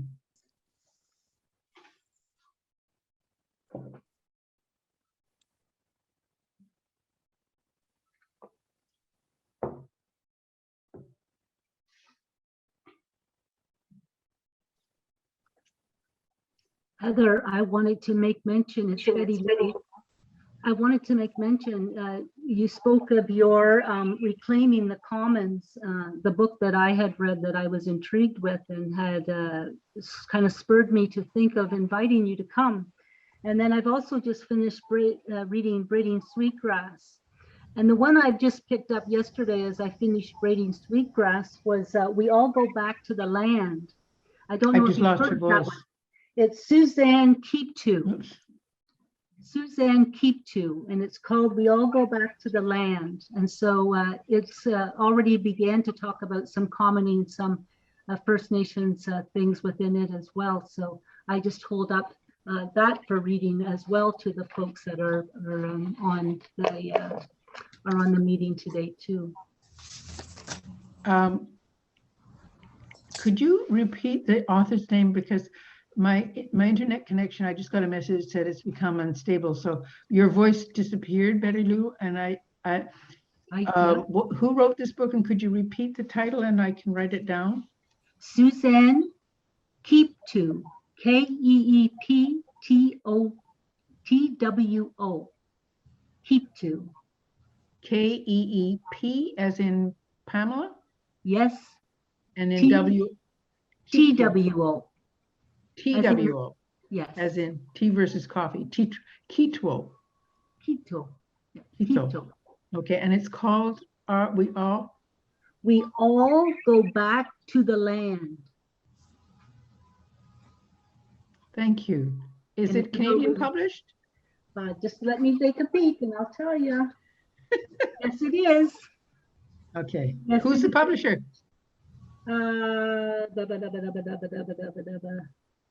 Brush Right. Education? Pardon me?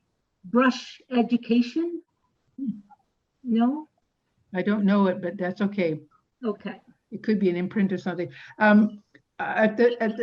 Just somebody from the group that I kind of ended up being kind of plunked in with during the discussion group want to speak to that, because it reminds me of what was a recurring theme in that conversation when Evelyn, Maria, Brian, Patty were talking about the importance of this disruption, this disconnection, ancestral disconnection from the land.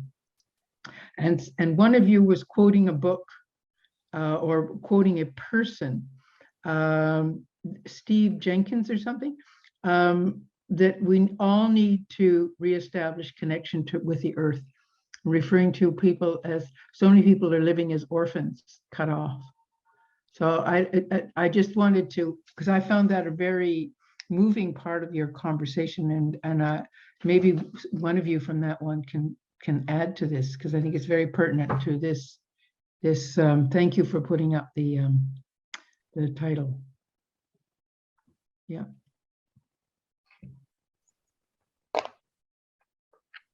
That was me, Heather. Thank you for referencing that.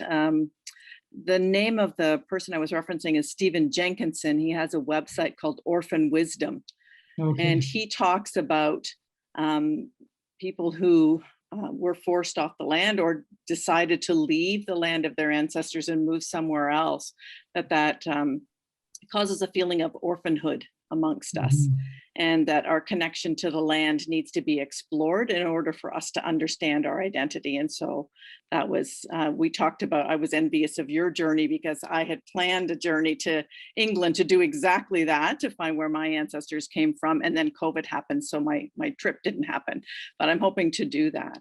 But if you look at his website, he has some interesting insights, and I can recommend a National Film Board documentary on his life. It's called Grief Walker.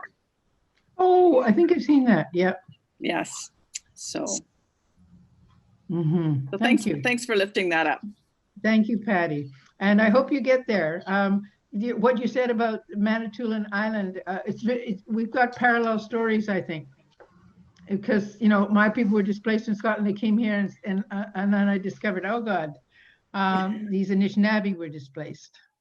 Yes. Well, And, to go even farther, the farm that my husband grew up on, there was a Wendat village on that farm, and those people were displaced to Manitoulin Island. So our ancestors somehow connected on Manitoulin Island. Yeah, yeah.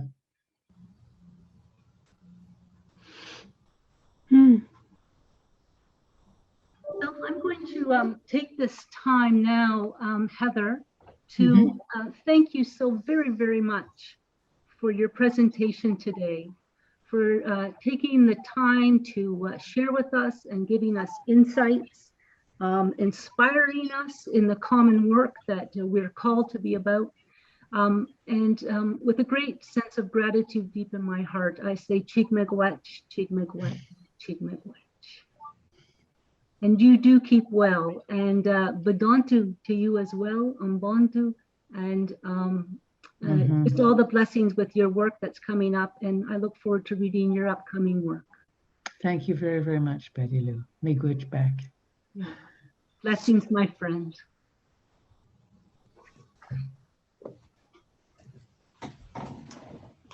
Well, I hope folks have found that interesting and informative this afternoon. One of the pieces we really wanted to do was have an educational piece for us in this annual meeting. And Heather has brought us such an insight into this common living, this common way of being in God's creation. At this time, I'm going to invite Eric Huber-Dalle to turn on your video and unmute yourself if you would. Eric is responsible for French ministries for the United Church of Canada, and he is bringing greetings from General Council. And so I invite you, Eric, into this time and space. Thank you, Betty Lou, and thank you all for welcoming me. It is a bit of an odd situation that I come to you from outside of your regional council area, given the fact that the vast majority of people who work at the General Council office normally come from within the Shining Waters region. So we're I'm honored to be a guest coming to you from Algonquin and Anishinaabe territory, unceded, I should say, in Ottawa. I just want to say a few words to you about what's happening, some of the key things going on at the General Council office. I couldn't possibly share everything. There is a tremendous amount of work going on, as there often is, and so I won't touch on everything, obviously. But I do want to spend a little bit of time talking about three areas. One is around some of the strategic planning and the vision and call process that we've been engaged in. The other piece is around the General Council meeting itself, the 44th General Council, and then to talk quickly about the centennial plan, the plans for the centennial anniversary in 2025 that are underway. So yes, I'm Eric Huber-Dalle. I'm normally, my job is that I'm responsible for French ministries across Canada. And one of those ministries is one that I care very greatly, and it's in your region, the Ministère Protestant Francophone de Toronto. And grateful to be able to have spent a bit of time with them actually a few weeks ago, and to be here with you. I'm also recently chosen to be the co-lead for the Growth and Strengthening Invitation Working Group at the General Council, which is looking at how to grow ministries, both in terms of the ones that exist now and as well as creating new ministries in this context. So that's just a little bit about who I am and what I'm doing in the General Council. And I'm accompanied, I know, by a number of folks like Amy and Japheth and Marlene and Adam, who are here as well, who could speak to various aspects of what's going on at the General Council office as well. So let's start with the vision and call and some of the strategic planning that we're doing to talk to you a little bit about where we're at and where we've been. The vision that was settled on after about a year of consulting and conversation, trying to find a common vision upon which we could then develop a better plan when it comes to setting some key objectives, has taken quite a bit of time, but we landed on these three very succinct terms, each with its own adjective: deep spirituality, bold discipleship, and daring justice, as the vision of the kind of church that we want to be. And creating that vision was key, as I say, to building on the planning and the setting of objectives, but also of making sure that we're doing the right thing. I mean, I think one of the big challenges that all of us have is that it's easy for us to take on more work, but it's not easy for us to sort of focus our work. And by having a clear vision and a call, it allows us to be able to be more explicit in the kinds of choices we make about the work that we take on, because inevitably we can't do it all. And so it is the basis of work planning for us from this year into 2025. So it is that 3-year horizon that we are actively working on, with the understanding that the vision itself, this deep spirituality, bold discipleship, daring justice, is intended to go, of course, for a 5 to 10-year horizon. But the work planning, of course, is a bit more medium term, if you will.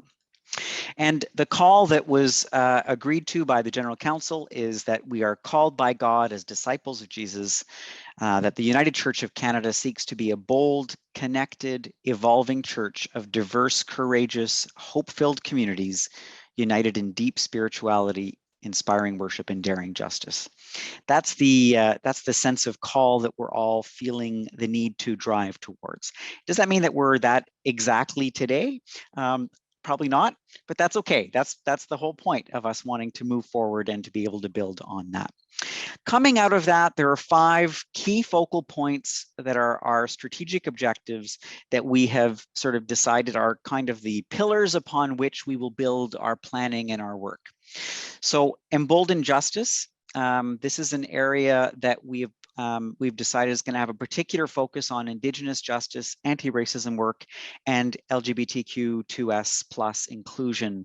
So those 3 areas being areas where the church has really defined itself and has expertise to share with the broader world.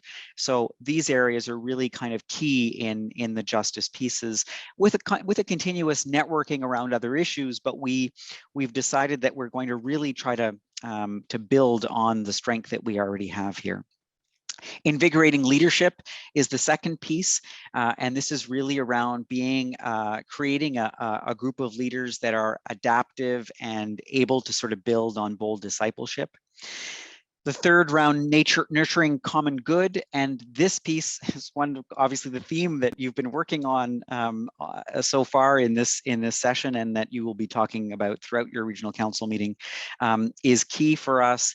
The idea of looking at how we're using resources within the United Church of Canada and making sure that we're using them well and equitably, and making sure that we're able to find as much work towards finding that commoning that we've been talking about in the best way possible.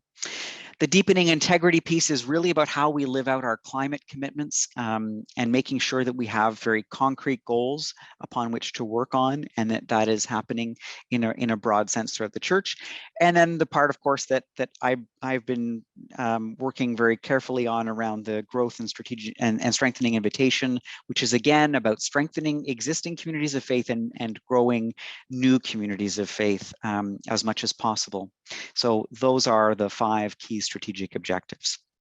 How we're sort of moving forward from this is where we've established some working groups for the 5 objective areas, which have staff that come from regional councils as well as the general council, and people who have expertise in these areas. We're creating a work plan with objectives that are going to be measurable results, so that we actually can look year over year. We set ourselves a goal and we can say, did we meet that goal? And being clear about that. Wrapping up activities that might not fit exactly in the priorities that we're taking on.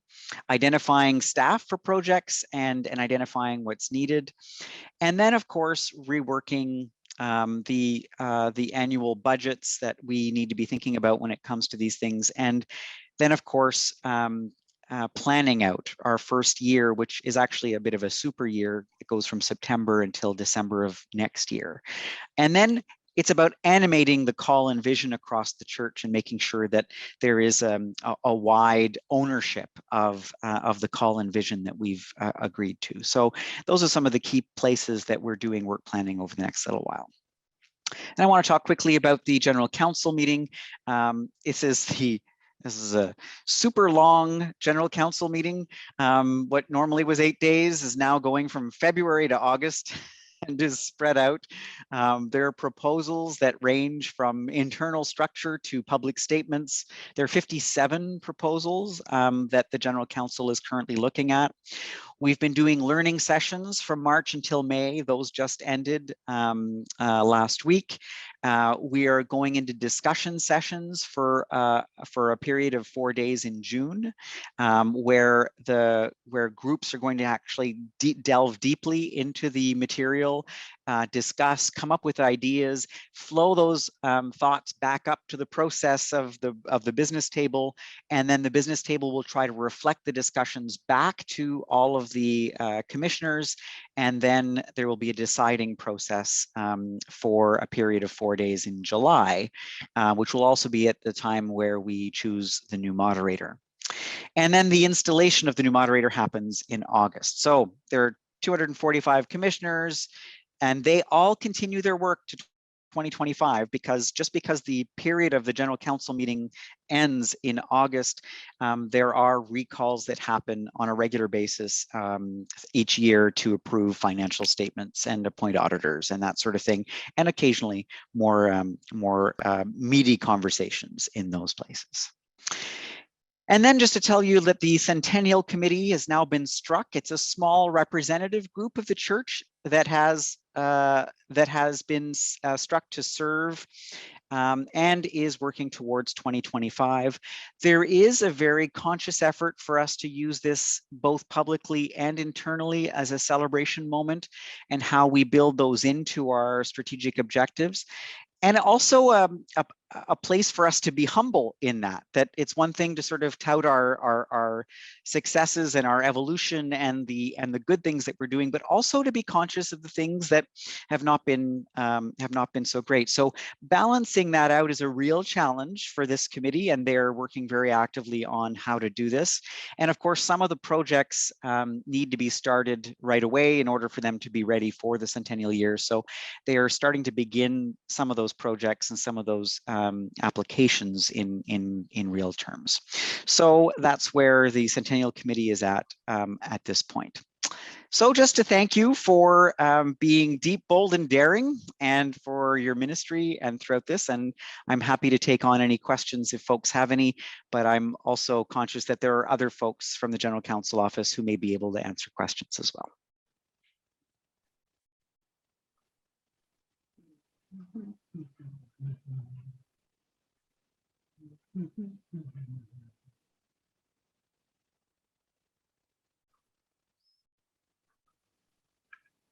Eric, this is Peter. You may have noticed you had a question in the chat. Oh, I did not notice that, but thank you. May we have the slide deck in a separate email or posted on the website? I can certainly pass that along. Yes, no problem. Et merci Isaac pour ta bienvenue dans la boîte de clavardage.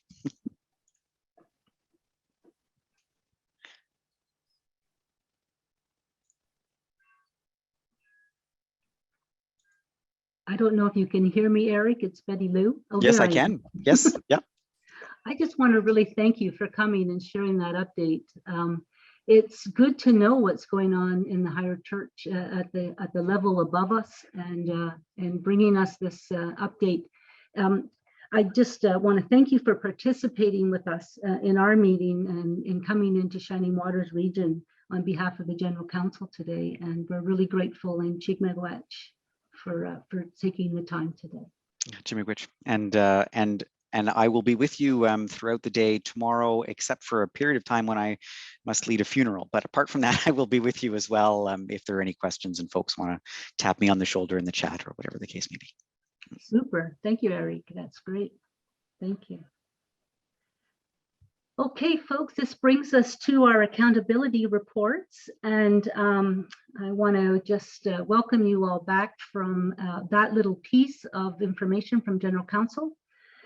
You have had the opportunity to review the accountability reports of the Executive Minister and the Regional Council Executive, which are available on the website. At this time, we invite any questions regarding the reports that would have been on there that you would have had a chance to read. And so I just ask if there's any questions. And Peter's here to answer them. Betty Lou, there's a question from Dorothy Mazot. Dorothy, will you unmute yourself? Yes, okay. A very simple question. I'm sure there's a simple answer to it, but just the digestive actions of the executive. It talks about the former Haltonville United Church being sold to Peace and Harmony Center, and then there still is a trustee appointed. Gloria Tozek was appointed as a trustee. So is that still within the United Church? I'm not sure what that sale was. So the church was closed, and then when it was sold, the trustees would have ended their duties of oversight. So why was a new trustee appointed then? I would, Jody, could you answer that question? Gloria Tozek was appointed as a trustee. I can answer that question, thanks. So when a congregation closes and there's that time of transition until a property is sold, the regional council appoints 3 trustees. One is myself as the regional staff lead, one is our finance administrator, and one is the chair of the Communities of Faith Commission.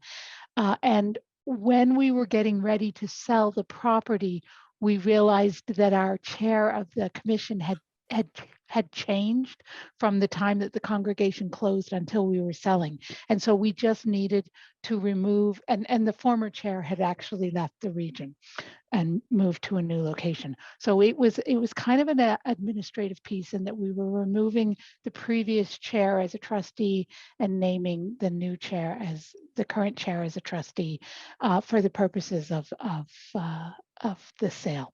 Oh, okay. So that was just a temporary position while things were settling. Yes. Yeah. Okay. Fair enough. Thank you. Yeah, sorry, Dorothy, I misunderstood your original question. So Jody gave you the long version, so. Okay, thank you. Are there other questions?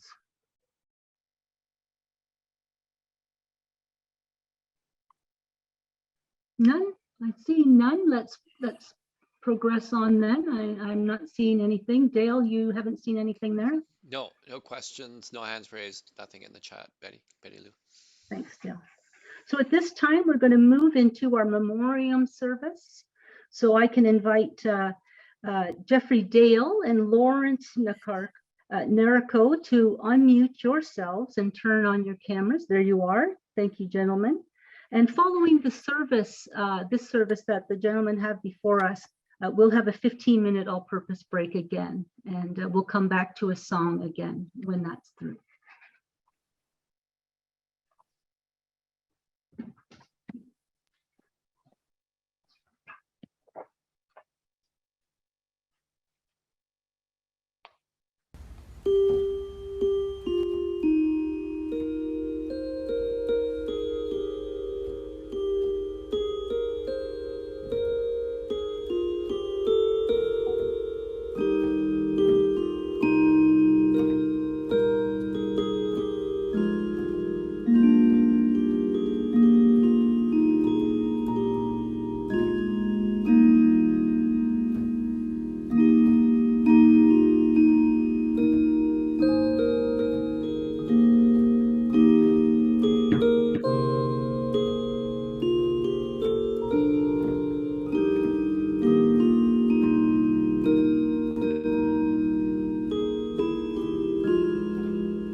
Beloved friends and family of God gathered here, join us in this session in memoriam as we remember together.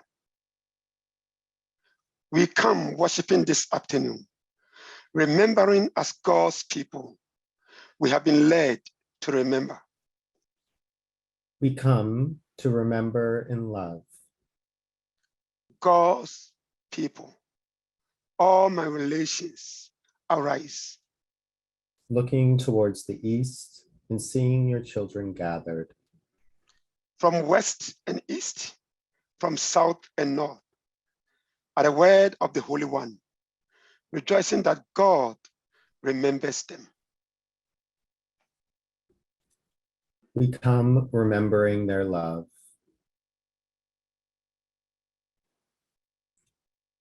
We light this candle, reminding ourselves of the call that we were given by the one who came and taught us to live in community. We light this candle, remembering that personal loss and grief are held in our blessedness. We light this candle, reminding ourselves that we are a resurrection people and that through God's call to us, we'll engage in the act of remembrance and grief communally. Let us pray. O God of transformative love, use us to embody your presence in the world. As broken hearts are embraced by loving presence, you are there. As grief overwhelms, you are there. As lonely isolation of remembrance occurs, you are there. As communities mourn the loss of those they love, you are there. Empower us, O Spirit, to uphold the vulnerable in the moment of need. It is through our prayers and our actions that we may acknowledge our connectedness in our time of remembrance. Amen.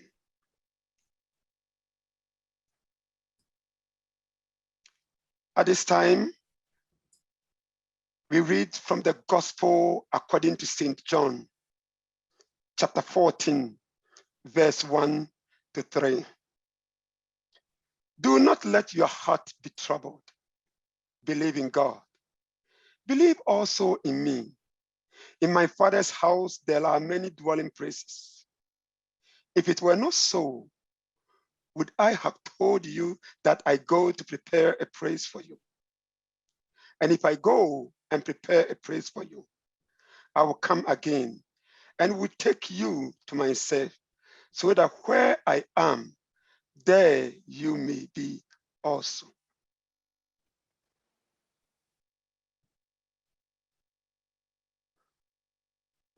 With thankful hearts, we remember congregations who have worked and worshiped together as signs of God's loving presence in our world.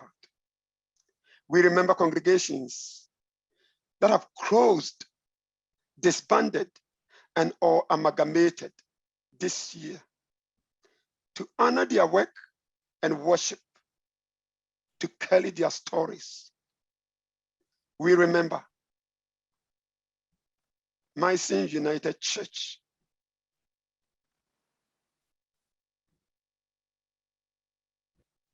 With thankful hearts, we remember all the saints who have worked and worshiped with us, sharing God's loving presence in our lives.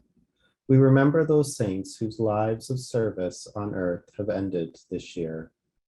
We remember Reverend Kenneth Wagner, Reverend Jack Carbert, Reverend Alan Hallett, Reverend John Houston, Reverend Donald Lane, Reverend Paul Morris, Reverend Phyllis Spencer, Reverend K. John Simons, Reverend Hubertus J. Venner,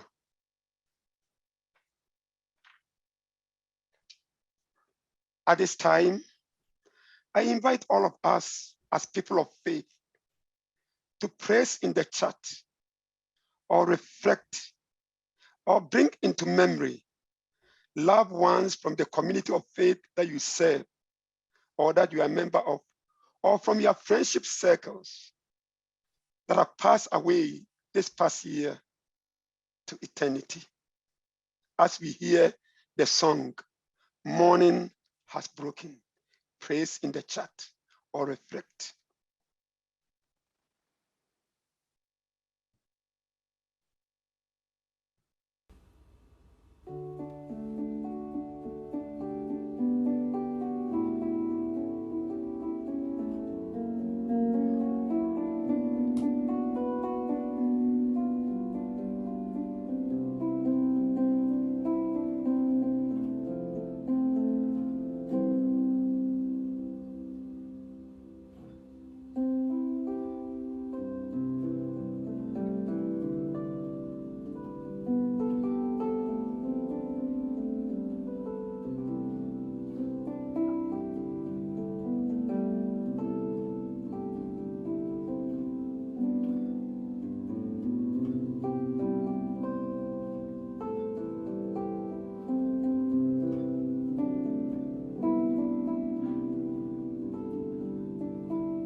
as we bring this time of silence to an end, as people of Christian faith and members of the United Church of Canada, we invite ourselves to profess our faith in the eternal God as we say together a new creed. We are not alone. We live in God's world.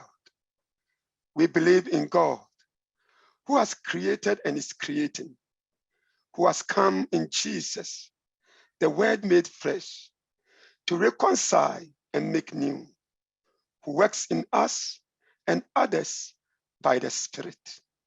We trust in God. We are called to be the church, to celebrate God's presence, to live with respect in creation, to love and serve others, to seek justice and resist evil, to proclaim Jesus crucified and risen, our judge and our hope in life, in death, in life beyond death. God is with us. We are not alone. Thanks be to God.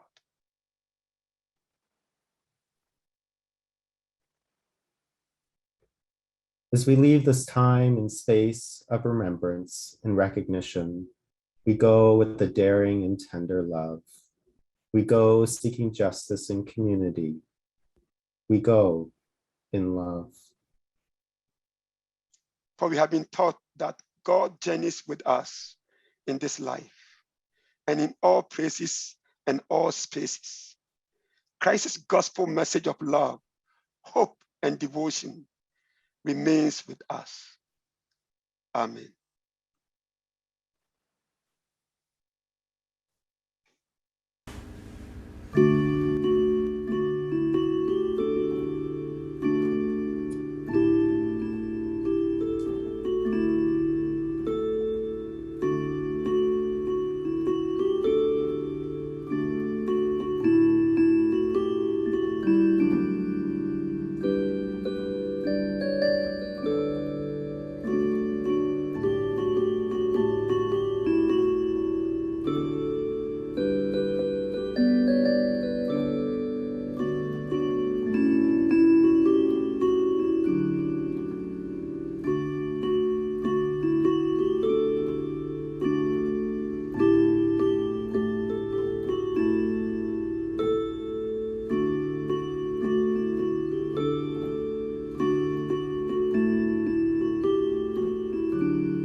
Folks, we're going to go to a break. Thank you, Jeffrey. Thank you, Lawrence. Beautiful. We're going to go to a break and we'll come back in 15 minutes. I think we're going to come back at 3:20. So mark that on your phones. 3:20, folks. Have a good break.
And welcome back, folks. It's good to see you again.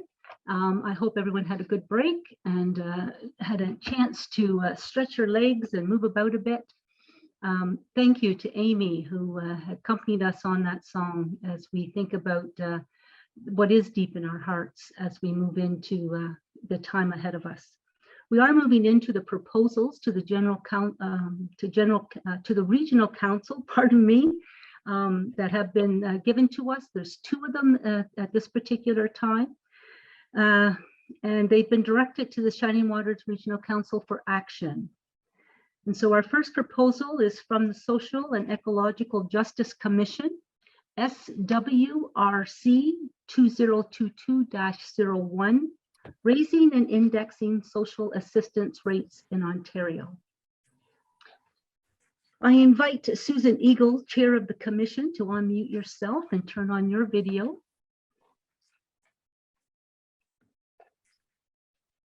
Thanks, Betty Lou. Good afternoon, everyone. The resolution that is before us today comes from the commission. It is several pages, but I'm just going to speak mostly to the request for action. But just by way of backgrounder, I'd like to just Susan, pardon me, just before you continue, I'd just like to give a little bit of direction, if I could. Okay, how sure. we're going to handle the proposal, okay? Okay. All right, sorry. Susan is going to speak to the proposal for 5 minutes, up to 5 minutes, pardon me. And if you have questions or wish to speak to the motion, please raise your hand. There will be 90-second limit for each speaker. Please pay attention to the timer on the screen. At my discretion, the time may be extended where circumstances warrant it to allow for equitable participation. There will be an opportunity for a 60-second final comment by Susan.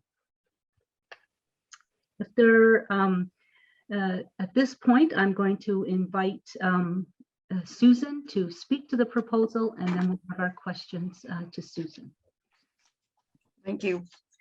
By way of background, a couple of points I want to make.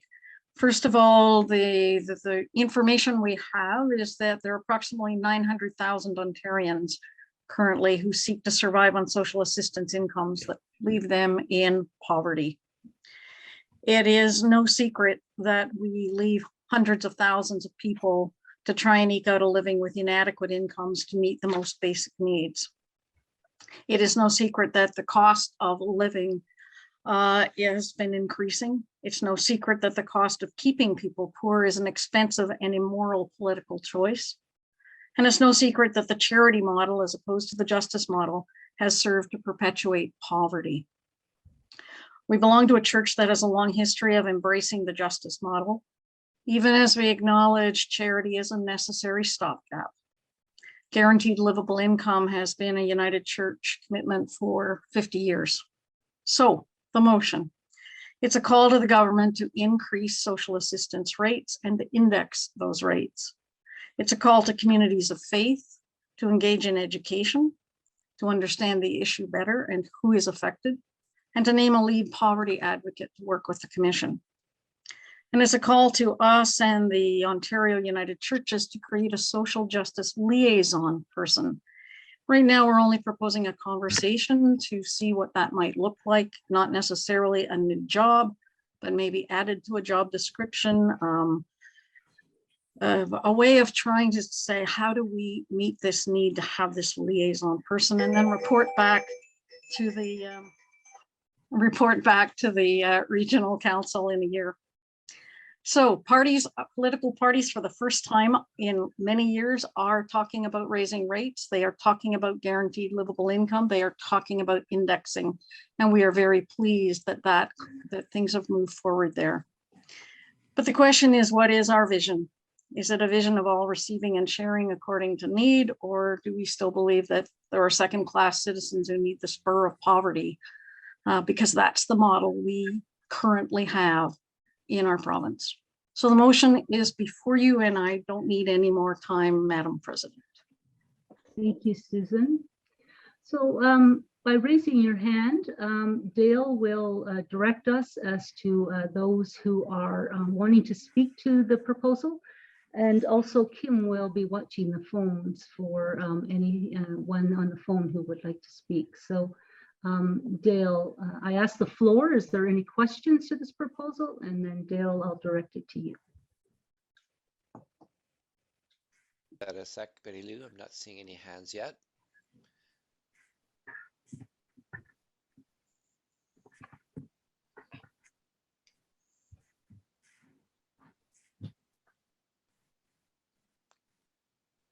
Glenn Greenwood is asking where the motion is. Glenn, the motion with the proposal was put in the chat. And I guess the motion is in there as well. We haven't actually moved to motion stage yet. It's a proposal gives the opportunity for conversation at the beginning, and then you can move into motion. So as with general counsel, they're spending a lot of time talking about proposals before it actually goes to the motion portion of the time in our agenda. So we do have a couple of hands raised now, Betty Lou, and the first one is Rosemary McLeese. So Rosemary, I invite you to unmute yourself, and I'll ask you to just give us your name and the community of faith that you represent. My name is Rosemary McLeese, and I'm a lay representative for Timothy Eden Church. My question is that if the current model is a poverty model that we're in right now, what does this proposal do that creates something that's different than purely just throwing money at the problem? Because I think that's what the problem has been in the past, and I think you've alluded to the fact that it doesn't seem to be working. Is this proposal really just a continuation of that? Do you want me to answer each question or wait till Yes. we? No, Okay. you could answer each one, Sue. Rosemary, thanks for the question. This is one piece of a much larger puzzle. And if you look at the resolutions and policy that we have as a United Church, it is a comprehensive policy. But one thing that never seems to get addressed is that people who are unemployed get left at the very, very bottom. We also know that those are often the most vulnerable people. And so the idea that they're going to find jobs and be employed is just not accurate. And so therefore, as part of the solving of the problem, we need to make sure that people have a certain basic income right off the bat, because if you don't have that, then you can't be out doing job searches. You don't have proper childcare. You don't have security or stability in your life to be addressing any of the other things that allow you inclusion in the economy and in the community. So this is just one piece that we're addressing with this motion. Thank you. Betty Lou, we have 4 or 5 hands up. The next question is from George Isaac. Thank you, Dale. Welcome, George. I'll ask you just to state where you're from and share your question. I'm George Isaac, Dalston Crown Hill United Church. The proposal says that we should nominate a member of our congregations to participate in this work. And one of the reactions I get from when I talked, for example, to our North Simcoe Rural Cluster members is that everyone is tired and it's really hard to get energetic about things. So what would this person do? Well, first of all, we want to identify people who are advocates in the community who might help do some education within the local community or the community of faith, who might bring us local concerns and stories so that we better understand how this issue affects people in various parts of our region. And I guess it's about networking so that there's some support for people who are feeling tired and burned out, to know that they are part of a larger group of people who care about this issue. Okay, thank you. Next question is from Barry Reeder. Yeah, and maybe I could get some clarification, Peter. We're not in the, these are just questions right now, not comments in favor or against. That comes when the motion goes. So I'll leave that until that point in time then. Okay, that's right. Yeah, so this gives us an opportunity to explore the proposal a little bit. And then once our president feels that we've sort of come to the end of an informal conversation, then we'll give Susan a chance to make a final comment, and then we'll move to a formal motion. So Barry, you may want to speak now. Yeah, okay. I'd be very much in favor of this motion. We're having I work in Jane Finch community, and on Monday we're having an elections candidate meeting, and I'm to raise the poverty question. And so what they had asked me to end up do was to ask each of the candidates what they are going to be doing in order to raise the rates for ODSP, as well as social assistance rates, because it is really much a barrier of poverty for people in the Jane Finch community. I began the conversation saying that, quoting Lois Wilson from Deuteronomy, because, the famous quote is that the poor will always be with you. But the next section of that is, so you must be generous to them. And so I think part of it is that, always social assistance rates have been lower than what it is to the cost of living and below the poverty rate. And that's immoral, to give people less than what it costs to end up live.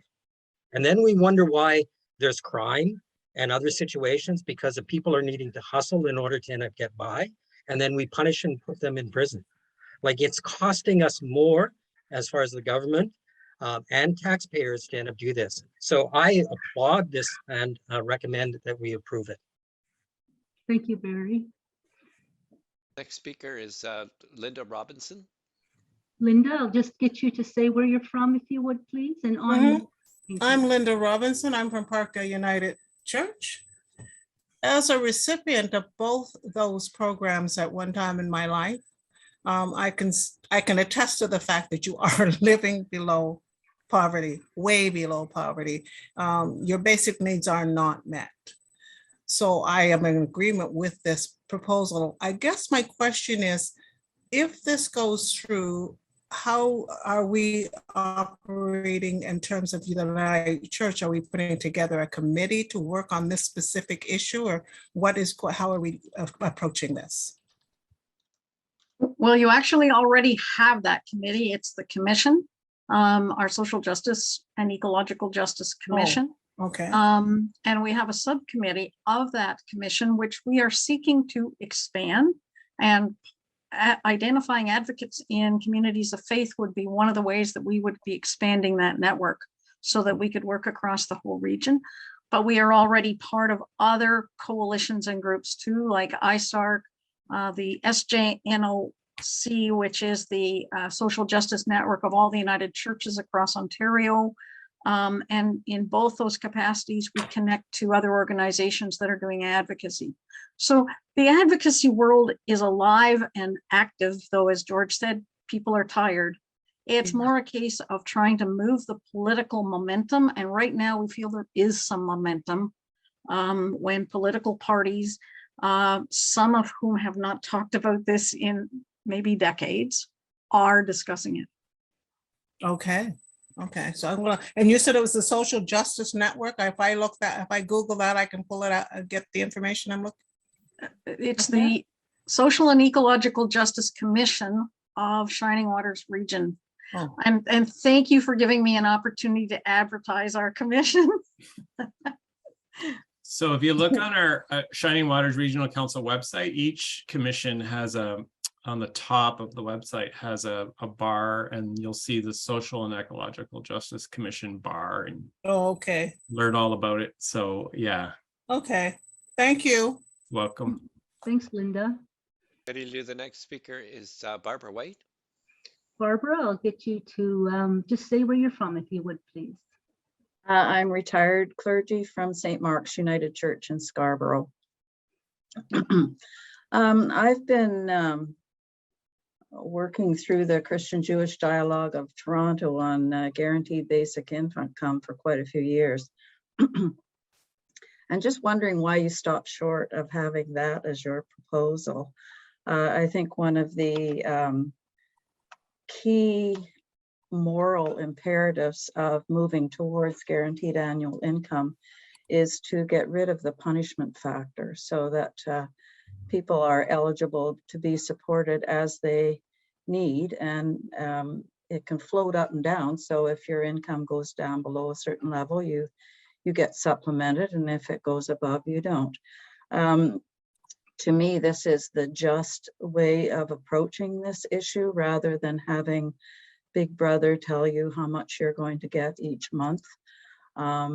So just wondering what your reaction is to that. As you will well know, Susan, there was a wonderful pilot project years ago that got stopped, but I saw an article in the paper just the other day of a woman who, even though it only got halfway through, it completely changed her life. So just wondering where your thinking is with that. It's not in this resolution because we are already well policied as a United Church in support of guaranteed livable income. And we're at a point now where we have a national working group. I'm part of it. Tina is part of it. Tina Conlon, Barry Reeder's part of it. And we have been actively advocating for the last couple of years and trying to organize rallies. So we don't feel we need more policy on guaranteed livable income. We need action. Yeah. So Absolutely. that's happening with our efforts now. There's guaranteed livable income lawn signs that we have been trying to encourage communities of faith to put out on their front lawns.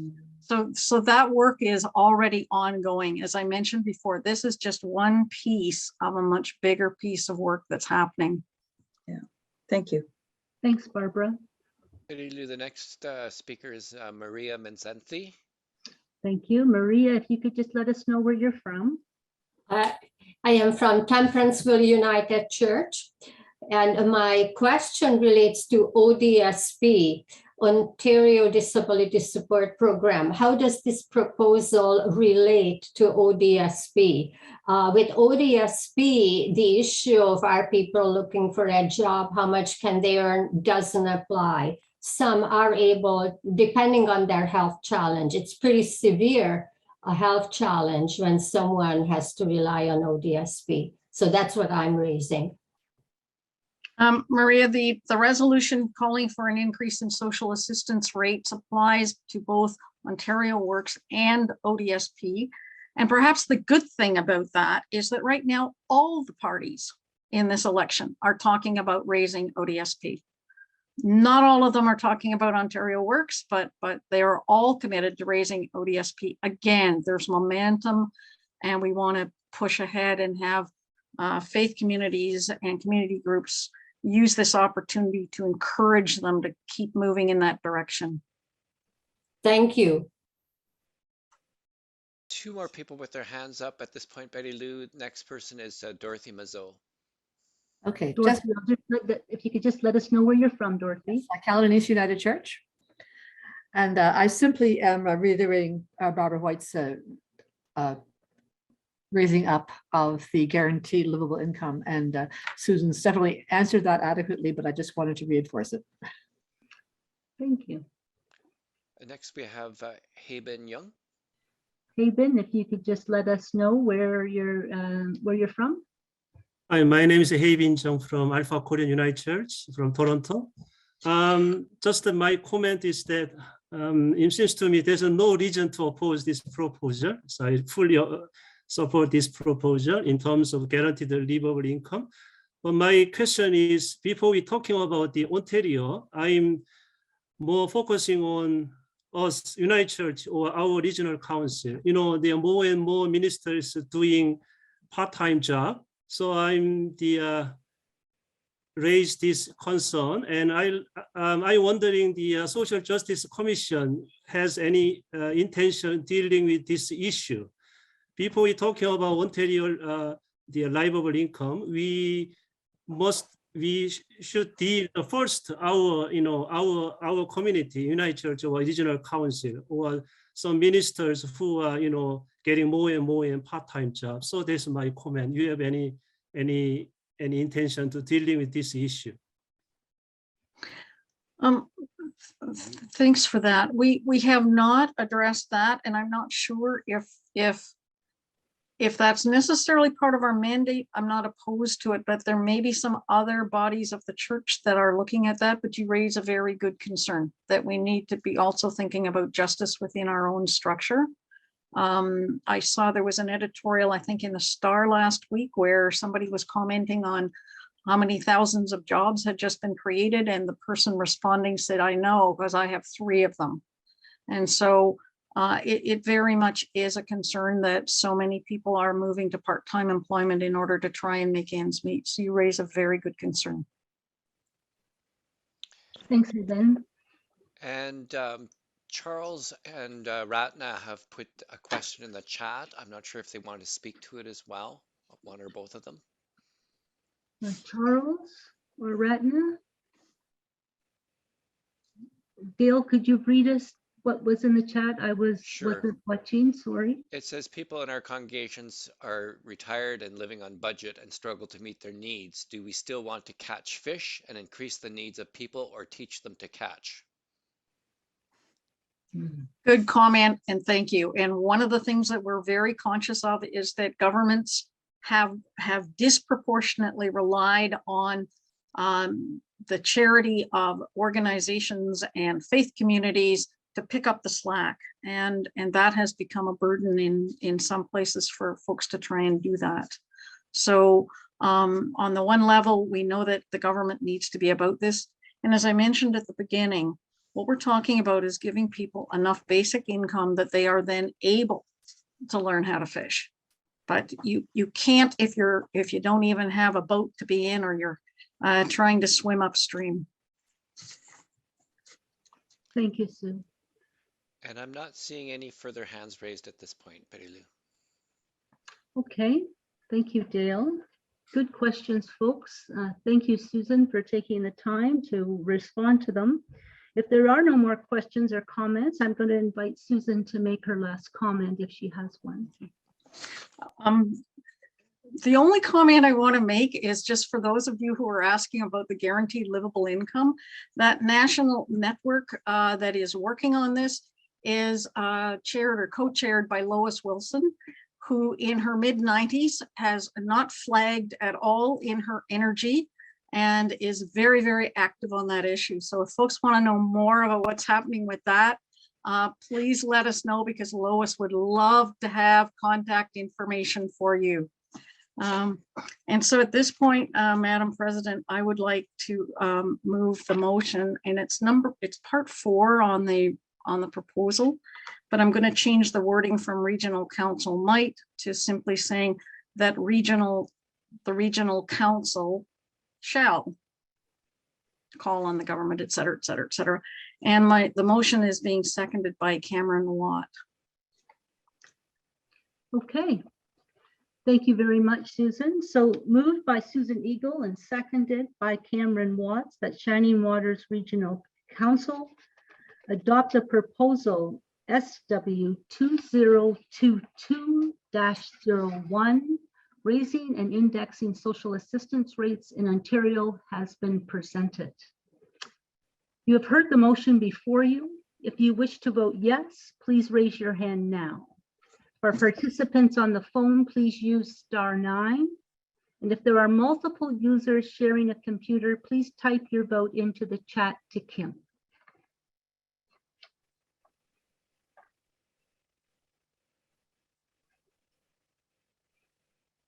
I think we've got the yes votes counted, Betty Lou.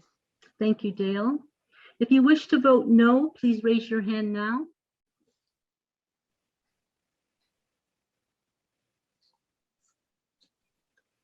I think those votes are counted, Betty Lou. And if you wish to abstain, please raise your hand now.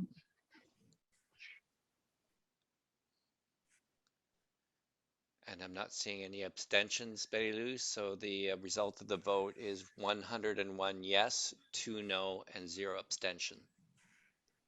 Okay, the motion is carried. And thank you so much to Susan and to the members of the Social and Ecological Justice Commission for your leadership in the region. We really appreciate it very much. Thank you. This brings us to our second motion for the day.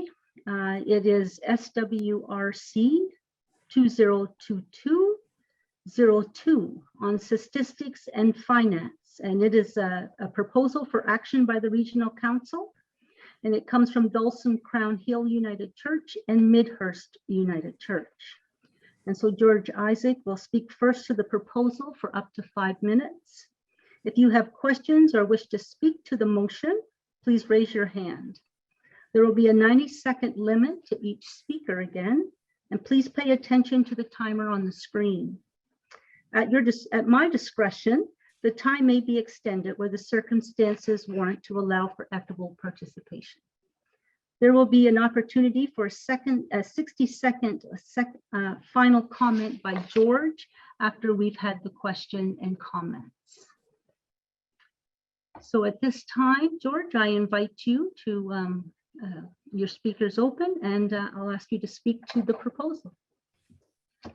Thank you, and I want to thank the executive for putting this forward at this meeting. The proposal is being submitted by the Dalston Crown Hill United Church leadership team with support from Midhurst United Church. And there are two aspects to the proposal, statistics and finances, and they're related, but I'll summarize them first, describing statistics. When you first go to a doctor, they ask for basic information like age, weight, height, medical history, etc. Statistics Canada collects information vital for governments and industries across Canada, and it is well used. The United Church requests very detailed statistics from each congregation because it is important for planning. Although statistical information is obviously important, it is only useful if it is summarized, easily available, and accurate. We know very little about the communities of faith in our region. How many are there? Are they closing at an unusual rate? How many members or adherents do they have? What proportion are affirming or accessible? How many ministers are part-time? If a minister or one of their family passes away, we're all informed. When a congregation fails, or amalgamates, or a new one starts, there's no announcement. It happens in a vacuum, somewhat like a tree falling in a forest without witnesses. This is just not good practice for a charity or any organization. The region cannot adequately support communities of faith without good statistics widely available. This information should be easily obtained since we all must go through the painful process of providing it and putting it on our church hub sites. I know this personally because I do that for our congregation. Finances. Some progress in this item has been made since the proposal was written. At our last annual meeting in November, the president was asked several times if audits would be available to members of the region. The answer was the executive would consider any audit without a commitment to share that information. Audits are now being shared, which is great. You can find them on the website. I asked in the town hall held before the last AGM if more information could be made available about region grants. A few days ago, just before this meeting, I received an email outlining what groups were getting funds and how much each group receives. And I'm very thankful for that. It was broken down into categories such as M&S, etc. Some of this information is now on the region website, but not all of it, like the financial numbers. At the last annual general meeting, there was reluctance to say how many people the region employed and who they were. This is now being partially provided, although grants cover many salaries and those numbers are not shared. In my opinion, people hired by governments or charities should have no expectation of privacy when it comes to their salary. But that's not the policy of the region, with salaries going from $36,500 to $207,500. Using numbers provided to CRA through the Registered Charity Information Return, the average full-time salary of region employees is $98,500. The region is selling properties and using that money for operating expenses, mainly salaries and grants. However, there's no listing of what properties the region controls and has available for sales. Why not? The future plan for building housing units is unlikely to cover $500,000 to $1 million shortfall in the budget, but we have no narrative to explain how this will be accomplished. A Statistics and Finance Committee. There is a need for a Statistics and Finance Committee because of the lack of attention being spent on these subjects. The finance chair is not a member of the executive, which is strange considering the practice in most of our congregations.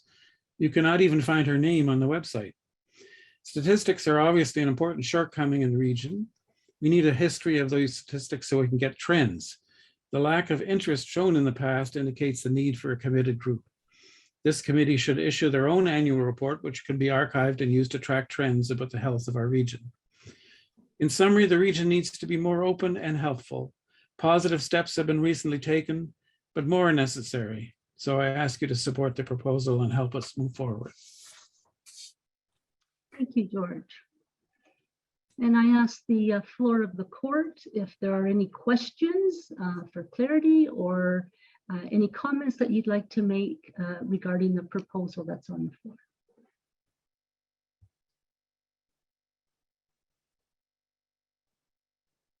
We have a couple of hands up here, Betty Lou. The first one is listed as owner Bill, so I'm not sure what the first name is there, but maybe Bill. Okay, Bill, if you could just confirm your name and where you're from, Bill, please. Oh, and I'm sorry, unmute yourself. I forgot to say that. There you go. Yes, good afternoon. I'm Bill Melvin, and I'm a member of the Timothy Eaton Memorial Church. It's a pleasure to be here. I just have a comment to make, rather it's a quick statement. We want to commend Dalston Crowell United Church for submitting this very comprehensive report, which is both timely and relevant given the dynamic changes in the region and the church as a whole. We concur fully with the observations in the church in the report and support the related recommendations. We believe it is incumbent for the region that when submitting a budget for review and approval, that it is fully transparent and documented. A detailed analysis of revenue sources and expenditures should accompany the budget to ensure members can easily discern that the budget clearly reflects the mandate and goals of the region. And lastly, that the reporting format should meet all audit requirements for accountability purposes. And as we just heard from George, when he did an overview of his excellent presentation, he's just received new information that perhaps some of us others have not. So in that respect, more information is becoming available. I think it should be made available to all members in all churches, no matter the size, the status, the geography. And so that would just conclude my comments on behalf of Timothy Eaton, fully supported behind the report and the recommendations that are contained there. Thank you, Bill. For your time. Thank you. Betty Lou, just a question for clarification. As someone who has a Z in front of their name and is not a voting member, are they still allowed to ask a question? I'm going to turn to Peter for that. So they can speak, but they can't vote on the proposal. Okay, so Thank then you. our next question is from Linda Johnson. Linda, just to say where you're from, please. I'm a member of the leadership team at Dalston Crown Hill, and I have a comment rather than a question. I tend to look at budgets to the bottom line. Not being an accountant, I tend to look at the bottom line. And when I look at the bottom line from the 2021 draft financial report, it says that there is a surplus of $565,000. When I look at the detail, part of that is roughly $1.2 million of capital. So it looks to me like when I look at the bottom line, we're doing really, really well financially. When I look at the meat of the matter, it would appear that we actually have an operating deficit in my mind of almost $685,000 that is being subsidized by capital dollars. And so for me, as a person who hasn't looked at budgets of that size in a long time, it would be a whole lot easier to understand where we were at financially if the capital dollars, the capital property sales, sorry, I'm nervous, I'm not sure why. If the capital dollars or the property sales were, and the costs of those sales were a separate item as opposed to being an income. Because when I think of income, I think of information that dollars that are not finite, but that are replaceable.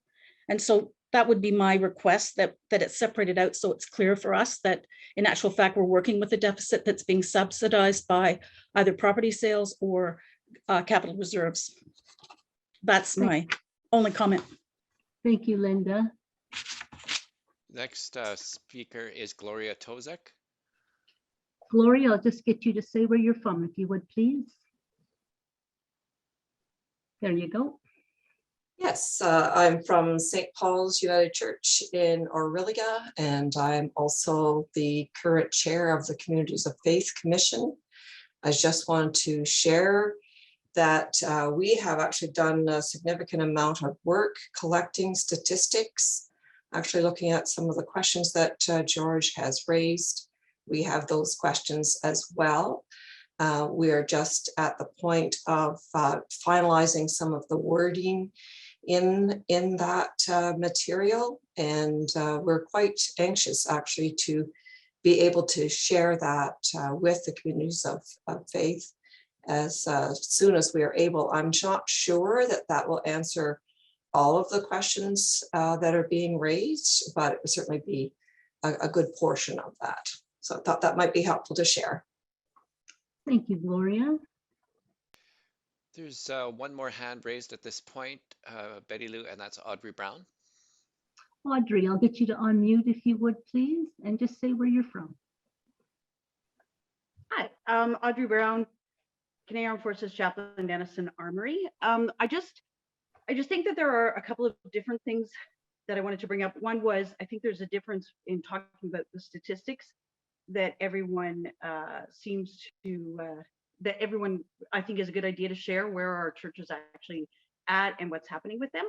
And it sounds like that's already in the works. The other concern I kind of had, we always seem to get so bound up in money, and perhaps having been in leadership in the world before Shining Waters, perhaps we erred in that we were trying to simplify what were often very complex. I'm not a person who appreciates the complexity of budgets. And so sometimes what we are looking for is accessibility. And so maybe what's feeling to some people like a lack of information really came from the intentional, let's make this accessible so people could see the big picture.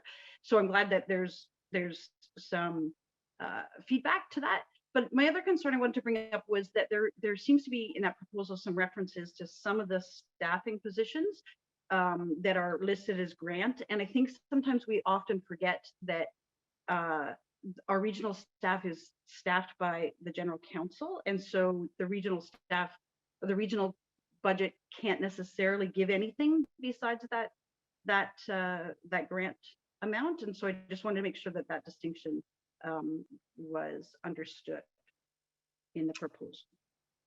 Thanks, Audrey. A couple more hands have come up. Betty Lou, next is Barry Reeder. Yeah, thanks, George, for this. And I'm all in favor of transparency. And I guess the only thing that I'm wondering about is that the transparency that you're asking for from the region would be the same transparency from all our congregations that we would be able to end up. If we're going to open up the books and share them, I think that we need to end up do that with everybody.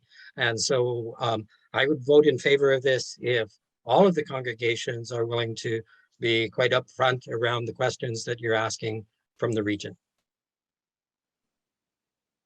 Thanks, Barry. Can I make a comment on that? Sure, George.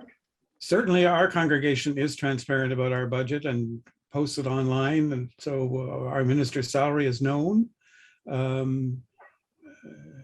encourage everyone to do that. Betty Lou, there's one more hand at this point, Greg Daly. Okay, great. Thanks, everyone. Yes, Greg Daly, Beach United Church in Toronto. And I think as I've been listening, a lot of what I had planned to say has really been answered, but I would like to commend the folks who have brought this proposal forward.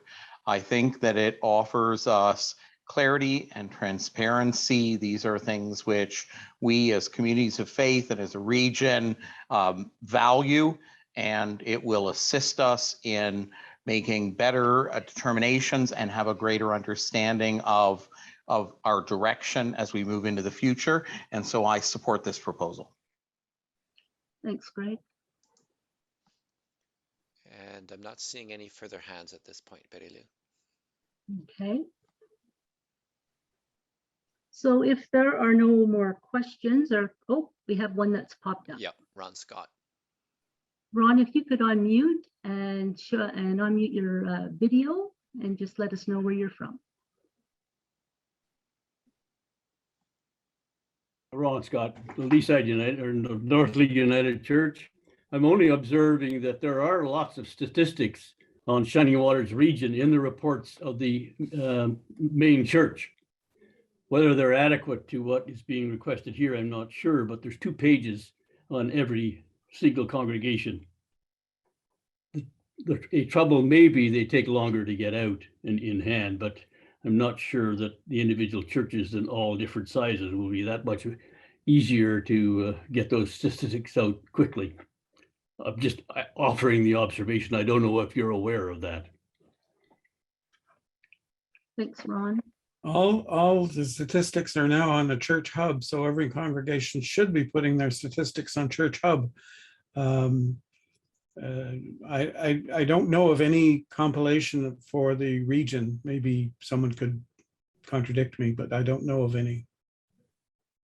Well, there is one in the Yearbook and Directory, Volume 1 Statistics. The latest one I've seen is 2020, and there are 8 pages of data on Shining Waters regional churches. I'm just observing it as an observation that seemed to be off the table. Okay. Over to you. Yeah, so what is being referred to is the Yearbook and Directory. And so the most recent one is 2020, and it has quite a bit of detailed statistics about folks under pastoral care, how many congregations are under pastoral, under the region. It talks about salaries and there's a whole number of things. And George mentioned the statistical forms that they filled out. Well, the compilation it becomes the yearbook and the directory. And it's usually about 8 or 10 months or a year behind, depending on how things are going. A lot of times it's like pulling teeth to get the information from folks. I know that because I get letters from them asking for help, so to get the information. So thanks, Peter. Betty Lou Lawrence Nyarko has his hand up. Okay, Lawrence, if you could just let us know where you're from and unmute yourself. My name is Lawrence Nyarko from Grace United Church. Thank you, George, for the proposal that you have brought forward. And I'm in favor of accountability. I love it. And I want to see accountability happening. But I have a little concern and I need clarification. I understand that not all our congregations have the tools or the volunteerism or the manpower resource to put all these informations we are asking them to share on there. How would we treat that? And also to put ministers and their status of employment, whether it is part-time, 15 hours, 10 hours. Some of them, the ministers choose it voluntarily. Some of them too, that's what is available.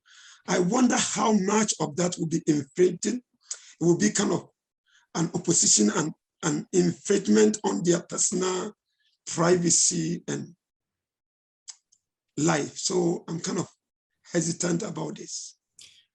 Well, the individual congregations statistics would not be in this roll-up that I anticipate happening. And of course, the committee that, if it's struck, would be screening these things for any conflicts that might come up, like you suggest. So I don't think there will be a problem. I mean, we should know how many ministers are going to part-time. There, I think Peter White put in the last broad view that seems to be the general trend. Is it a trend in our region? Is it a healthy trend? Thank you, Lawrence. Thank you, George. Oh, Gail Burkett has her hand up. Gail, I'll invite you to unmute if you would, and just let us know where you're from. And if you want to show us your picture, there you are. There you go. I'm from Newmarket and Trinity United Church. I took it that there was a question about mission and service funds, how they were being spent specifically as well. And quite frankly, that's the piece I was interested in. I know there seems to be a focus on ministers and ministers' salaries, but the mission and service information would be of great interest to lots, I think. Yes, I got from Deborah Hart a listing of where all the money is going and you know, how much goes to each group. So it's available. There is online now a listing of the groups receiving M&S money. They don't put a dollar value to each group, but there is a listing now. And it's a big concern, at least for my congregation, about the M&S dollars and how they're being spent. I guess I wonder, why isn't there a dollar amount put to it? Well, I guess there may be, but there's been a reluctance in the past even to Yeah. list the grants, and Yeah. we're making I think progress. I'm voting as much as anything for that. Thank you, Gail.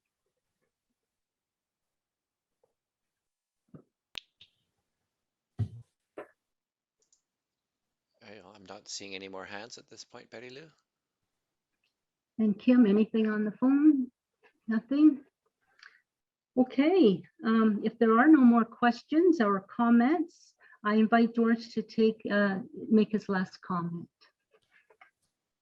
I don't have very much to say other than I hope people will support this. I think it will lead to a healthier region. We should be knowing things like, why are we moving to part-time ministry? Are we losing congregations? Are new congregations, new communities of faith being formed?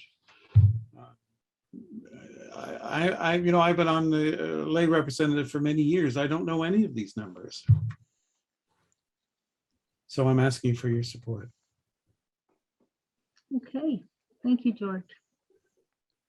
So it has been moved by George Isaac, my friends, and seconded by Jeanette Shriek that Shining Waters Regional Council adopt the proposal SW 2022-02 on statistics and finance as presented.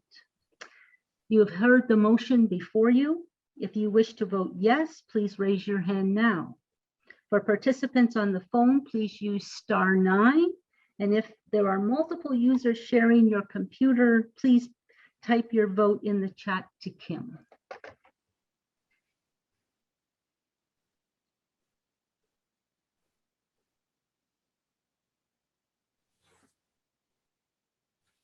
Okay, I think those yes votes have been counted. Thank you, Dale. If you wish to vote no, please raise your hand now.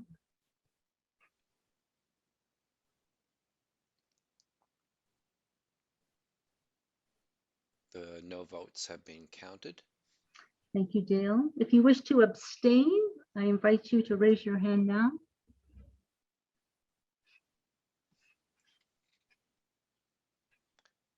Okay, we have the abstentions, and the result of the vote is 85 yes, 11 no, and 3 abstentions.